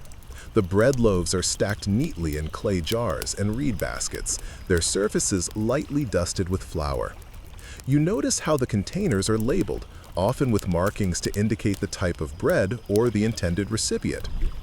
Even in this simple system, there's evidence of early administrative organization, a quiet, human attempt to bring order to sustenance, to keep track of resources in a world without paper, pens, or digital spreadsheets. You step closer, careful not to disturb anything. The jars are surprisingly heavy, the weight of baked bread multiplied by the thick clay walls. You lift one gingerly, noticing its surprisingly dense structure. Even when cooled, the loaves maintain a firmness that speaks to both their nutritional purpose and their long-term storage needs. You remember the previous section on drying bread for longevity and realize the Egyptians had mastered a balance between taste, texture, and preservation, a culinary engineering marvel that served both practical and symbolic needs. Nearby, a small altar sits in the corner of the courtyard. On it, several loaves are arranged with delicate care, accompanied by tiny cups of beer or small vessels of water. This quiet ritual demonstrates the spiritual dimension of bread. Even in daily life, offerings were made to the gods. Not grandiose sacrifices, but modest gestures acknowledging the divine presence in ordinary sustenance. You think of the way modern humans often separate sacred and mundane life, and you can't help but admire the simplicity with which the Egyptians intertwined the two. A gentle breeze carries the faint scent of the Nile, mingling with the warm, comforting smell of baked bread. It moves through the courtyard, rustling the reed mats and sending a ripple across the surface of the jars. There's a rhythm here, a gentle flow of life that continues regardless of human intervention. You feel a rare sense of peace, noticing how each person contributes quietly to the household's survival and comfort. It's an ecosystem of care, attention, and tradition, with bread as its centerpiece. As the sun rises higher in the sky, workers begin to arrive to collect their rations. You watch as the mother hands over small bundles of bread, carefully wrapped in linen, to each laborer. They nod in appreciation, understanding the importance of these daily allocations. Even a loaf, humble though it may be, carries social and economic weight. The exchange is calm, almost ritualistic, each step carried out without rush, without complaint. You feel your pulse slow, almost unconsciously, attuned to the deliberate pacing of life here. You move on, observing the way bread continues to influence interactions. It's used as currency, as an offering, and as a gift. It structures time and space, dictating the rhythm of the day. Breakfast, lunch, and evening meals all pivot around its presence. Even small gestures, breaking a loaf, offering a piece to a neighbor, or setting one aside for a temple, reflect the broader interconnectedness of the community. A small child runs past, balancing a loaf on their head, giggling as they try not to drop it. You smile softly, imagining yourself in that role long ago, learning the subtleties of care, responsibility, and patience. In this moment, it becomes clear. Bread is not merely food. It is a teacher, a connector, and a stabilizer of life. As you stand quietly, taking in the movement, the smell, and the subtle textures of the courtyard, you notice the way light falls across the clay pots and reed baskets, creating patterns of shadow and warmth. The atmosphere is calm yet alive, a gentle rhythm that envelops you. It's the kind of observation that only becomes possible when life moves at a measured pace, when each step, each task, and each loaf of bread is given its due attention. By the time the morning stretches into early afternoon, you've absorbed something more than techniques for storing bread. You've absorbed a philosophy, the patience, care, and mindfulness that sustain not just the body, but the spirit. The Egyptians didn't merely survive, they cultivated balance. And even though you are a visitor here, unfamiliar with their tools, smells, and rhythms, you feel a quiet connection forming through the simplest of objects, the bread loaf, a universal symbol of sustenance, order, and life. In this moment, you recognize the gentle pulse of the civilization around you. The bread isn't just preserved food. It is preserved culture, preserved routine, and preserved human dignity. It has a quiet voice, speaking softly to those willing to observe, to respect, and to learn. And as the day stretches onward, the lessons of care, rhythm, and subtle organization settle into you, leaving a slow, steady warmth, a recognition that even the simplest acts, like storing a loaf, can carry a legacy that echoes through centuries. The mid-afternoon sun softens into a warmer glow as you wander further through the streets, your thoughts still lingering on bread, storage, and the delicate balance of life in ancient Egypt. There's a subtle hum here, a rhythm of movement, conversation, and quiet activity that you notice only because you've slowed down enough to pay attention. This is the section of the day where households transition from preparation to reflection, where work meets rest, and where the everyday routines of ordinary life are quietly structured around food, labor, and leisure. You pause at a shaded corner where a small group of women sits on woven mats, sharing news while kneading dough for the evening's baking. Their hands move in practiced motions, rolling, folding, and pressing with precision. The smell of flour, slightly nutty and warm, mixes with the scent of the nearby Nile, creating an almost hypnotic calm. One woman hums a tune, low, steady, soothing, which blends naturally with the soft chatter and the occasional bird call. You realize that even in the simplest of daily acts, the Egyptians infused rhythm and harmony.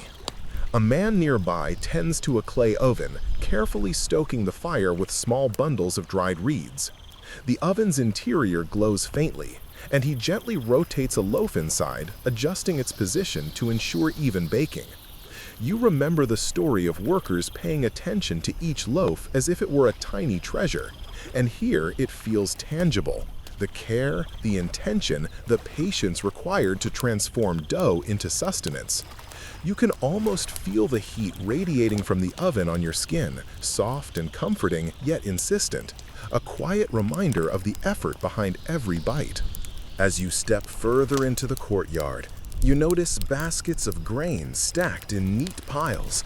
The grains are small, pale, and glint faintly in the sunlight, each kernel a quiet promise of nourishment. A young boy carries a small jug of water to sprinkle over the grain, preventing it from drying too quickly in the heat. The action is deliberate, careful, no rush, no clumsiness, only steady, thoughtful attention. You feel your own breath slowing as you observe, almost unconsciously mimicking the calm patience of the workers around you. Nearby, a priest enters the courtyard, carrying a small offering. He places it carefully on a low altar, beside loaves of bread set aside for the gods. The gesture is quiet but profound. Bread, for the Egyptians, was more than food. It was a bridge between human effort and divine favor. Each loaf offered in the temple was a reminder that life's sustenance was both earned and gifted, a delicate balance between labor and spirituality. Historians still argue whether the ritual significance of bread outweighed its practical importance.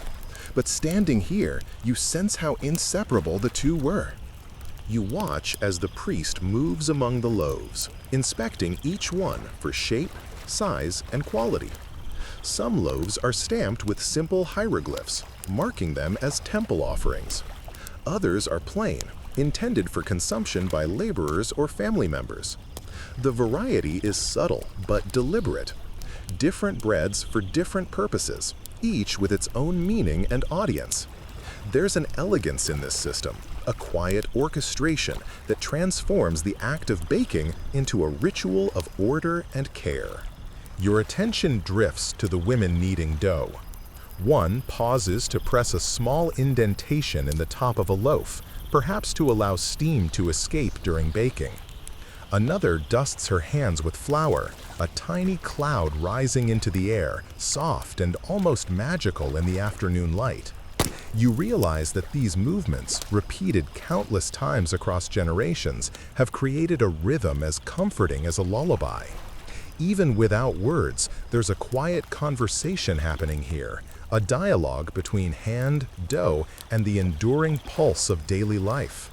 You begin to notice subtle details that might escape a casual observer. The way the reeds of the mats are woven just tightly enough to support kneeling bodies without causing discomfort. The careful placement of clay jars to catch morning sunlight but remain shielded from the afternoon's heat. The soft patter of children running along stone paths, carrying tiny loaves or bundles of herbs. Each element contributes to a larger sense of order, a world that moves forward smoothly because attention is given to even the smallest tasks. A small group of workers gathers around the oven, each taking a loaf as it finishes baking. They pass it to one another in a practiced sequence, handling it gently, then placing it into a reed basket for transport. The aroma of fresh bread fills the courtyard, warm and slightly sweet, mingling with the earthy scent of dust and clay. You feel a soft, almost meditative contentment, imagining the layers of care and human effort embedded in each bite. Children play nearby, balancing on low walls or chasing each other around the courtyard, their laughter light and fleeting. One child picks up a small, discarded piece of dough and sneaks it to a bird perched on a nearby ledge. You smile, noticing how even in the smallest acts, the Egyptians maintained harmony with their environment. Every loaf, every crumb, every gesture seems intentional, mindful, and interconnected with the rhythm of life around it. You move toward a small bench shaded by a cloth canopy, where an elder sits quietly, observing the courtyard with serene eyes. He nods politely at you, as if acknowledging your presence without disrupting the flow of life. There's wisdom in his posture, a calm acceptance of the daily routines that sustain the household.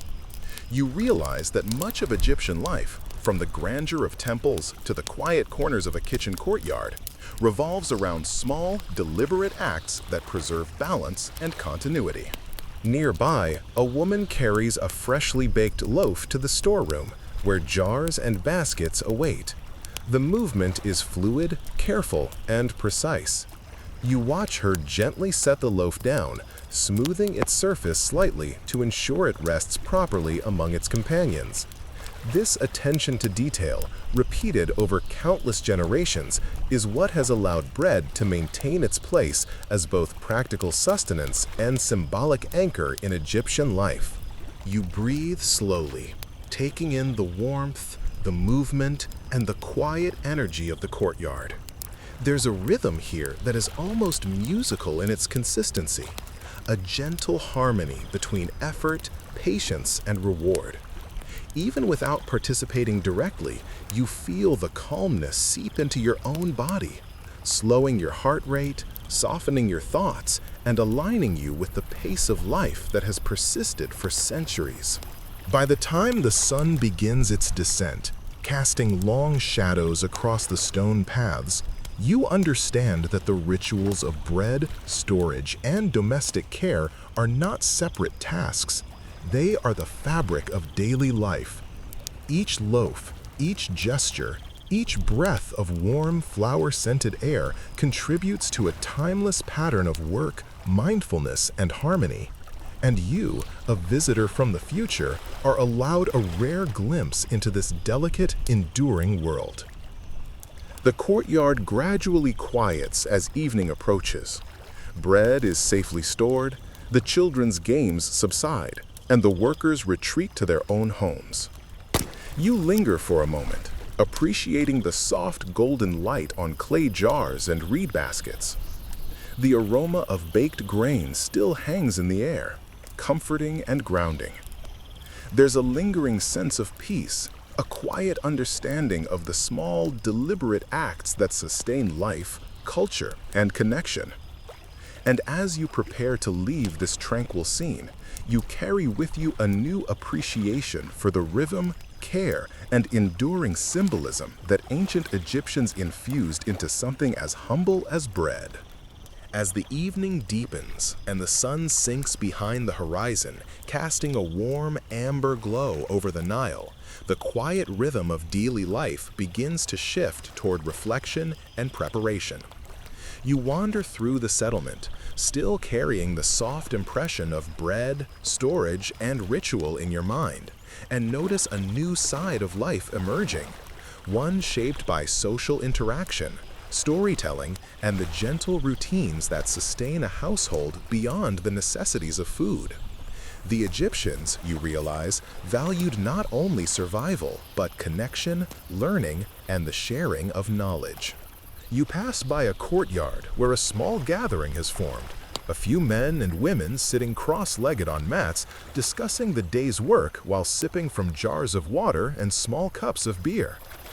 The conversation is quiet but lively, punctuated by laughter and the occasional explanatory gesture. A child leans against a mother's shoulder, listening intently, absorbing lessons that will eventually guide their own hands in baking, storing, and tending to the household. You notice how subtly education is woven into every action, through observation, imitation, and gentle correction, rather than formal instruction. One of the women gestures toward a freshly baked loaf resting in a reed basket. She explains, with soft laughter, how to judge its quality. The sound of the crust when tapped, the evenness of its rise, and the subtle aroma that indicates proper fermentation. Historians still argue whether Egyptians standardized these methods rigorously or relied more on intuition passed down through generations. But standing here, you feel the balance between precision and personal experience. The act of evaluating bread becomes a ritual, a shared moment of quiet expertise, and a bonding exercise between generations. Nearby, a man demonstrates how to slice a loaf without crushing it, using a flat piece of obsidian as a makeshift knife. The blade gleams faintly in the fading sunlight, and you realize that even in tools, the Egyptians combined practicality with an understanding of materials, using stone, clay, and reed in ingenious ways to accomplish tasks with minimal waste. You notice a child mimicking the motion with a small piece of bread, concentration furrowing their brow. The scene feels timeless, a mixture of work, education, and quiet amusement, all wrapped into a single simple task. As night approaches, the preparation of food gradually merges with social rituals. Small groups gather to share stories, recounting tales of the day's labor, recent festivals, or legendary exploits of pharaohs and heroes. One elder leans forward, telling a story of a grain shipment arriving safely from distant fields, the community rejoicing at the abundance. You listen, captivated by the blend of factual recounting and narrative flourish. It's easy to see how oral history thrived in a society without widespread literacy. The very act of storytelling preserves knowledge, teaches caution, and reinforces social cohesion. Children sit quietly at the edge of these gatherings, absorbing the rhythm and tone of the stories. They learn not just facts, but pacing, emphasis, and timing, how to listen as much as how to speak. One child whispers a question about bread making, and the elder smiles softly, pausing to demonstrate with a small piece of dough. The interplay of observation, repetition, and gentle correction creates a dynamic learning environment where knowledge is shared organically, often without anyone realizing it. You notice that communal activities in the evening are designed to reinforce both social bonds and practical skills. A woman demonstrates the proper technique for braiding dough, explaining how careful handling affects baking results. A man recounts the correct procedure for storing bread to prevent pests, illustrating the steps with small clay jars. The community exists as a living classroom, each act of sharing a small lesson, each story a thread connecting past and present, child and elder. Even rituals extend beyond the immediate household. Some families prepare small portions of bread to offer to neighbors, visiting relatives, or temple priests. The act is quiet, almost invisible to an outsider, yet profoundly meaningful. It communicates generosity, respect, and the understanding that abundance is both shared and maintained through careful stewardship. You recognize that even in these small gestures, the Egyptians embedded subtle lessons about morality, social responsibility, and cooperation. As night deepens, lamps flicker to life, casting soft shadows across walls and courtyards. The warm glow illuminates baskets of bread, small jars of grain, and the carefully arranged tools of the household. You notice how light itself is part of the ritual, providing both safety and focus, highlighting the objects that sustain life while creating a sense of calm and continuity. There's a gentle harmony in the way space, object, and human activity interact, an understated choreography that reflects centuries of practice and refinement. The quiet storytelling sessions gradually give way to more intimate household routines. Children are guided to bed, small portions of bread are saved for morning meals, and remaining loaves are carefully stored in clay jars or woven baskets. You pause to observe the meticulous care taken to protect the bread from moisture, pests, and dust, a practice that has been repeated countless times across centuries. The movement of hands, the placement of jars, and the folding of linen coverings all create a rhythm that is both functional and meditative. A soft breeze carries the distant murmur of the Nile, blending with the aroma of wheat and the faint warmth of sun-baked clay. You breathe in, noticing how the senses, sight, smell, touch, are all engaged in quiet reflection. There is no urgency here, no frantic rush. Each act, from kneading to storing, from listening to storytelling, is deliberate and mindful. In this moment, the household feels like a living organism, with bread at its center, sustaining not just the body, but rhythm, order, and the subtle pleasures of daily life. By the time the stars begin to appear in the vast Egyptian sky, the courtyard is nearly empty. The remaining light casts long shadows across the stone paths, blending with the golden hue of clay jars and woven baskets. You notice how the day has slowly moved from preparation to reflection, from labor to learning, and from activity to calm. The presence of bread throughout these transitions is constant, a quiet anchor, reminding everyone of nourishment, continuity, and shared purpose. You realize that ancient Egyptian life is defined as much by these subtle routines as by grand events or monumental structures. Bread is never just bread. It is a symbol of connection, responsibility, and balance. Every loaf tells a story, every ritual preserves knowledge, and every small act of care contributes to the steady rhythm of life. You feel a gentle sense of awe, not at the grandeur of pyramids or temples, but at the quiet perfection of daily life, orchestrated through small, deliberate, and enduring actions.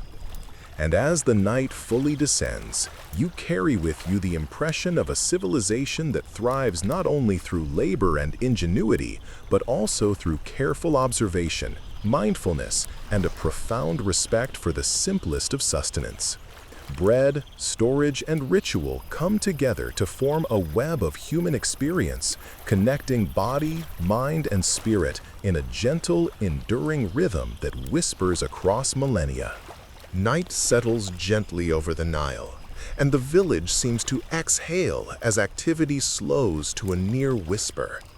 The heat of the day fades, leaving only the soft glow of oil lamps and the gentle rustle of palm fronds. In this serene moment, you notice how the rhythms of life, previously driven by the sun, the river, and the daily demands of work, now flow toward reflection, ritual, and subtle care. Bread, that humble yet essential sustenance, continues to shape life, not just in kitchens and storerooms, but in the quiet spaces of household, community, and thought. You wander past a small courtyard where a family has gathered for the evening meal. The table is modest. Several loaves of bread, a few small portions of vegetables, and jars of water or beer. The eldest in the family breaks the bread, passing pieces to each member with deliberate care. You notice how the act of breaking bread is more than sharing food. It's a ritual of respect, recognition, and connection. Even the youngest child, who barely touches the loaf before eagerly devouring it, participates in a centuries-old tradition of gratitude and sustenance. As you continue your quiet observation, you notice how subtle gestures communicate meaning. The hand that lifts a loaf does so with attention. The loaf is passed slowly, ensuring that each recipient receives it intact. The crumbs are brushed carefully back into the basket, never wasted. There's an almost meditative quality to this movement, a gentle choreography that reinforces community, mindfulness, and respect for resources. Historians still argue whether these practices were codified or evolved naturally, but either way, the effect is striking. A culture deeply attuned to the value of what might appear at first glance to be ordinary bread. Nearby, a small lamp illuminates a shelf where bread has been stored. The jars are sealed, the baskets carefully arranged, and the loaves rest in an almost ceremonial order.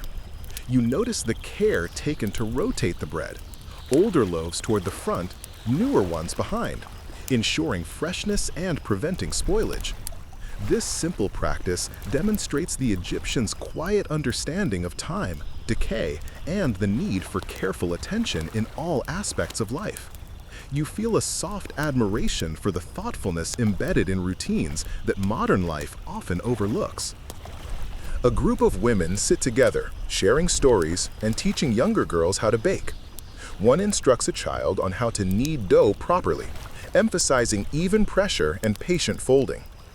Another shows how to measure water and grain by feel, a skill that requires patience, observation, and a subtle understanding of materials. You watch fascinated as lessons are passed without formal instruction, instead conveyed through demonstration, repetition, and gentle correction. This informal education, embedded in everyday life, ensures the continuity of knowledge across generations. You wander closer to the temple, where priests perform quiet rituals that incorporate bread as a central element. Loaves are placed carefully on small altars, accompanied by tiny cups of water or beer, forming offerings that maintain a spiritual connection between humans and gods. The priests move slowly, deliberately, each gesture a quiet statement of reverence and care. You notice how even the shape and placement of the bread is symbolic, a reminder that sustenance and spirituality are intertwined in Egyptian life. In another courtyard, children play quietly with small pieces of dough, learning by imitation.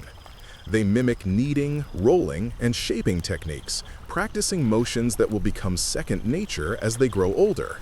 One child presses a tiny indentation in a miniature loaf, giggling at their own creativity. You feel a soft warmth in observing these moments, realizing that these playful exercises are also a form of education, ensuring that traditions continue seamlessly from one generation to the next. You pause to reflect on how bread functions as a social glue. It is not merely food, but a shared experience, a way of marking time, expressing care, and demonstrating generosity. Offering bread to a neighbor, providing it for children, sharing it during celebrations, each gesture reinforces relationships and strengthens the social fabric. Even the simple act of portioning a loaf carefully for each member of the family carries meaning, showing thoughtfulness, foresight, and a subtle attention to fairness. As the night deepens, household routines shift toward preparation for rest. Bread is stored in clay jars and reed baskets, carefully arranged to protect it from moisture, pests, and dust. Some loaves are set aside for early morning meals, others for children who may rise before dawn, and a few remain for unexpected guests. You notice how the careful organization of bread mirrors the organization of life itself, measured, deliberate, and thoughtful. The Egyptians understood that small acts of care, repeated consistently, create stability and security. You wander toward the riverbank, where the cool night air carries the faint scent of mud, reeds, and water. The distant sound of animals and the occasional human voice blends with the soft rustling of trees. You realize that this serene atmosphere is amplified by the presence of routine. The careful preparation of bread, the orderly storage of loaves, and the quiet rituals that mark time all contribute to a sense of calm and continuity. Even without participating directly, you feel the rhythm of life here entering your own body, slowing your pulse and softening your thoughts. A solitary figure tends to a small lamp by a storeroom, gently brushing away dust from the jars of bread. Each motion is deliberate, reinforcing the importance of care, mindfulness, and respect for sustenance. You notice the glow of the lamp highlighting the texture of the clay, the woven reeds, and the golden crusts of bread. The scene is simple, yet profoundly meaningful, a meditation on the interconnectedness of human effort, food, and community.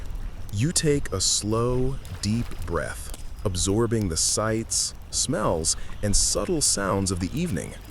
You realize that the Egyptians' attention to bread, storage, and household rituals reflects a philosophy of life itself: patience, mindfulness, and reverence for what sustains the body and soul. Bread, once simple sustenance, has become a symbol of order, generosity, education, and spiritual connection. By the time the stars glimmer over the Nile, the village has quieted almost entirely. The courtyards are empty, the jars and baskets carefully arranged, and the aroma of wheat lingers softly in the air. You feel a sense of calm settle within yourself, a soft awareness of the enduring rhythms that shaped life in ancient Egypt. The gentle interplay of work, care, learning, and ritual has carried you through the day, connecting you to a civilization that, though separated by millennia, still whispers lessons in patience, mindfulness, and respect for life's simplest blessings. The night deepens, and a gentle hush settles over the settlement, broken only by the distant croak of frogs along the Nile and the soft rustle of palm leaves in the evening breeze. You walk slowly through the quiet streets, feeling the cool air brushing against your skin, and notice how every courtyard, every doorway, every small gathering reflects the delicate balance of ancient Egyptian life. Bread, ever present, has quietly structured the day, from morning preparation to evening reflection, from sustenance to ritual. But now, in the soft glow of lamplight, you begin to see how this staple also shapes the rhythms of rest, leisure, and contemplation. You pause outside a modest home, where the family has gathered to conclude the day. The children, now yawning, sit quietly, waiting for the final rituals before bed. The parents break a few loaves of bread, offering them in small pieces alongside cups of beer or water.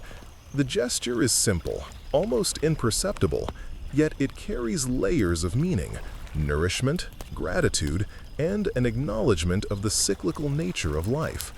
You feel a sense of serenity watching this interaction, noticing how food is not merely consumed, but woven into the fabric of relational care and daily rhythm. Nearby, a small lamp illuminates a work area where women carefully prepare loaves for storage.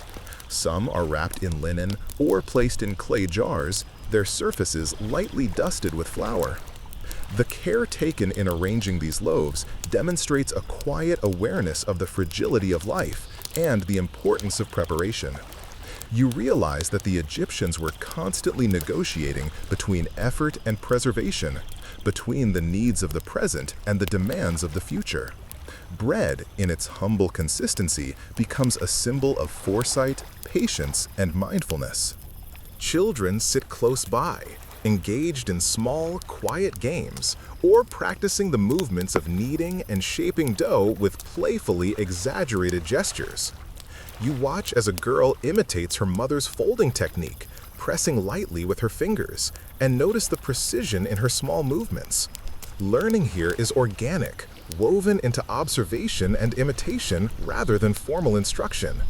You feel a soft warmth at the thought that these small gestures ensure continuity of culture, skill, and care across generations.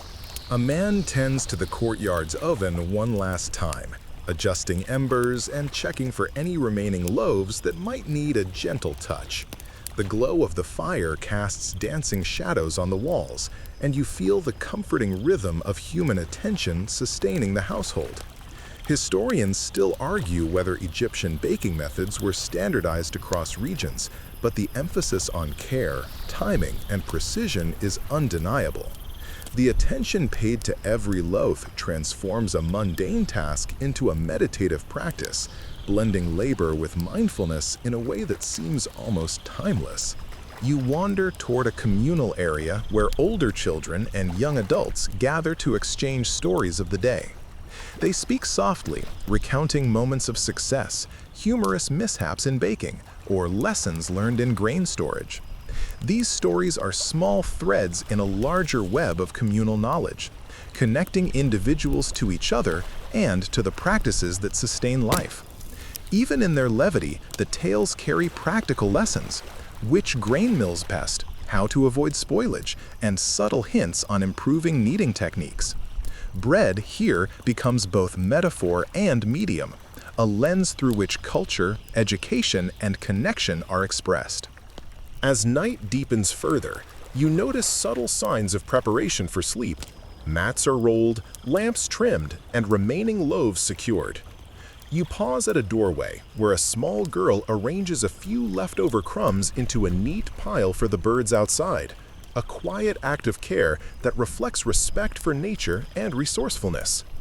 Even in this modest gesture, you sense the interwoven philosophy of life: attentiveness, sustainability, and gratitude.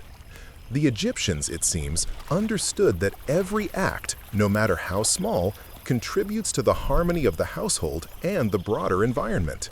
A father walks past with a small basket, gently placing a loaf in a clay jar for morning use. He pauses, adjusting the position slightly, ensuring it is safe from moisture and pests. You realize that the repetition of these careful routines, carried out daily across centuries, has created a rhythm that structures both human life and the natural world around them. There is beauty in the consistency, in the quiet fidelity to detail, and in the subtle awareness that even small missteps could ripple through daily life. In a nearby corner, a young apprentice practices rolling dough, guided by a soft voice of an elder. The motions are slow and deliberate, almost hypnotic. You notice the apprentice's focus, the gentle corrections, and the quiet patience shared between teacher and student. The scene feels almost ritualistic, a dance between human attention and material response, reflecting a culture where skill, care, and mindfulness were cultivated as much in daily routines as in grand ceremonies. The night air carries a mix of scents: the earthy aroma of clay, the faint sweetness of remaining bread, and the soft fragrance of herbs used in baking or storage. You breathe deeply, noticing how scent reinforces memory, focus, and connection. Even in the absence of structured lighting or clocks, the Egyptians used sensory cues, smell, touch, sound, to structure their days and anchor themselves in routine. The presence of bread permeates all of these senses, tying the mundane to the spiritual, the practical to the symbolic. You walk along a quiet path, observing the careful placement of baskets, jars, and tools, each arranged for ease, efficiency, and longevity. The repetition of these movements creates a gentle rhythm, one that has been refined over generations. You feel yourself becoming attuned to this rhythm, your own thoughts slowing, your pulse softening, almost as if the rhythm of life in ancient Egypt has quietly entered your own body. Even as the village settles into silence, you notice the ongoing interplay between preparation and reflection. Bread remains central, stored, shared, and revered in subtle ways that structure not only the household, but the psyche. The Egyptians understood that life was sustained not only by food, but by attentiveness, care, and deliberate action. Bread becomes more than sustenance. It is a teacher, a connector, and a symbol of harmony, stability, and continuity. By the time the stars blaze in the clear Egyptian sky, you feel a profound sense of peace. The daily rituals have been observed, the loaves safely stored, and the households quietly preparing for rest. You sense that this civilization, separated from you by millennia, has left a gentle imprint through its rhythms, attentiveness, and reverence for the simplest of sustenance. In this quiet night, bread, labor, and mindfulness converge into a subtle, enduring legacy, a reminder that even the most ordinary objects can carry profound meaning and connect generations across time. The deep night envelops the settlement now, and the Nile flows silently, reflecting the soft glow of distant stars. The hum of life has quieted almost entirely, leaving only the occasional croak of frogs or the faint rustle of leaves in the breeze. You walk slowly through the sleeping village, feeling the gentle pulse of a civilization that has been quietly sustained for centuries by careful attention, rhythm, and mindfulness. Bread, always present, continues to anchor life, not just as nourishment, but as a symbol of connection, responsibility, and enduring continuity. In this tranquil darkness, you notice how the day's routines converge toward rest. Families have finished their evening meals, small loaves have been carefully stored in clay jars and reed baskets, and every crumb has been accounted for. Children sleep, dreaming perhaps of the playful imitation of kneading and shaping dough they practiced earlier. Elders sit quietly by lamplight, reflecting on the day's labor, the stories shared, and the lessons passed on to younger generations. The ordinary, repetitive tasks of daily life, baking, storing, distributing bread, have become a tapestry of stability and meaning, quietly reinforcing the bonds of family, community, and spirituality. You linger near a small courtyard where a single lamp flickers, illuminating the careful arrangement of loaves set aside for morning meals and offerings to the gods. The precision is remarkable, loaves organized by type, size, and purpose, each placed in its proper spot. You notice how the Egyptians blended practicality with ritual, ensuring that even ordinary bread carried symbolic significance. Historians still argue whether this careful structuring originated as superstition, practical necessity, or cultural habit, but in observing it, you sense that the distinction may not matter. In this careful, deliberate attention, the rhythm of life is preserved. As your eyes wander across the quiet courtyards, you notice the small, almost invisible gestures that mark care and mindfulness. A young girl has arranged leftover crumbs for the birds outside. A man has brushed dust from the clay jars, ensuring their contents remain safe. A woman checks that the linen covering the baskets is secure, preserving the freshness of the bread. Each of these small acts, seemingly mundane, carries meaning, respect for resources, consideration for others, and acknowledgement of life's fragile balance. You realize that in these gestures, the Egyptians cultivated not only survival, but a philosophy of attentiveness that permeated every corner of their lives. The scent of wheat, faintly sweet and warm, drifts through the courtyards and mingles with the cool night air. You breathe deeply, noticing how smell anchors memory, awareness, and reflection. The aroma reminds you of the care invested in every loaf, the effort and intention of those who labored through the day, and the enduring connection between human hands and natural resources. Bread, once merely sustenance, becomes a sensory bridge linking you to centuries of human experience, a quiet anchor in the river of time. Children's dreams weave through these quiet moments, carrying forward the lessons of observation, imitation, and gentle correction. The motions of kneading, folding, and shaping dough, though paused for the night, leave a residual rhythm in the household, a pulse of attentiveness and mindfulness that continues even in stillness. You notice how knowledge, care, and skill are transmitted not through formal instruction, but through subtle participation, observation, and repetition. The continuity of culture depends not on monuments alone, but on these intimate, quiet practices that shape character, patience, and understanding. Even as the village sleeps, bread maintains its symbolic weight. Loaves placed as offerings for the gods reflect reverence and gratitude. Loaves stored for morning meals ensure stability and preparedness. Loaves shared among neighbors embody generosity and social cohesion. Every loaf is both practical and meaningful, a testament to the Egyptians' ability to intertwine necessity, spirituality, and social order. The care invested in each action demonstrates a philosophy of life that is deliberate, mindful, and profoundly interconnected.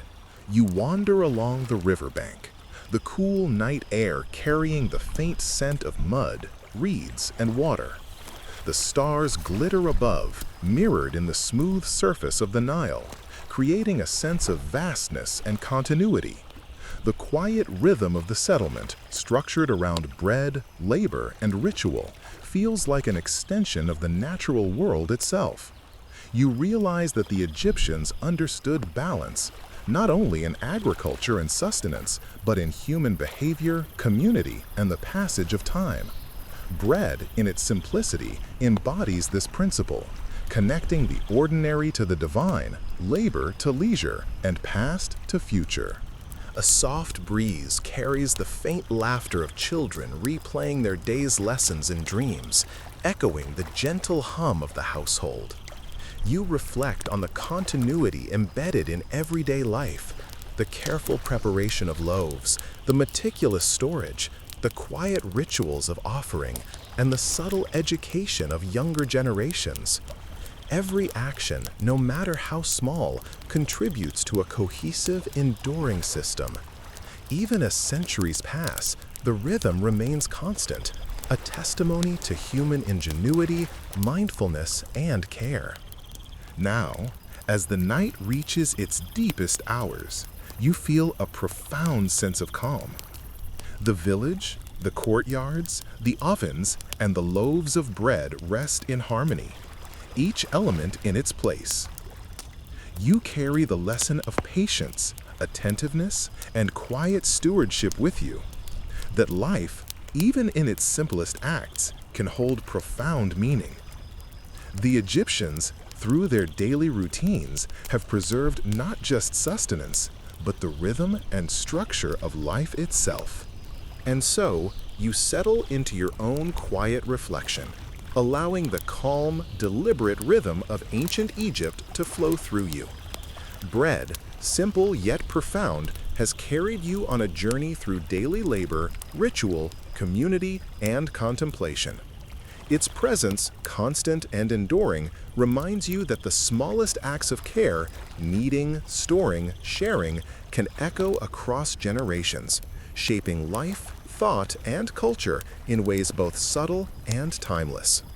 As your awareness softens, the world of ancient Egypt fades gently, leaving only the soothing pulse of breath, the distant ripple of the Nile, and the quiet, enduring presence of bread as a symbol of patience, mindfulness, and continuity. Let your thoughts slow. Let your body relax. Let the gentle rhythm of life, observed and felt across centuries, lull you toward rest. Now, as the night deepens fully, let yourself breathe slowly, deeply, and gently. Feel the warmth of the day fading into the soft cool of night, the aroma of bread and the subtle pulse of a village settling into calm. The houses rest, the loaves are stored, the ovens cool. Even the children's dreams carry echoes of the day's gentle rhythms. There is no rush, no expectation, only the slow, deliberate unfolding of life in quiet harmony. Let your Nile flowing softly nearby, its waters reflecting starlight, constant and unhurried. Let your mind drift along its gentle current, carrying away the small worries of your day. You are cradled in the same rhythm that sustained a civilization, a rhythm of patience, care, and mindful attention. Each loaf of bread, each small ritual, each quiet gesture now rests with you as a soft, grounding presence. You can feel the weight of centuries of quiet human care, the slow pulse of effort and attention that has woven food, family, and spirituality together. Allow yourself to sink into that continuity, letting it soften your thoughts, quiet your mind, and ease tension from your body. The world around you is calm. You are safe. You are held by the gentle, enduring practices of life observed long ago, echoing softly into your present. And as you drift further, carry this thought with you.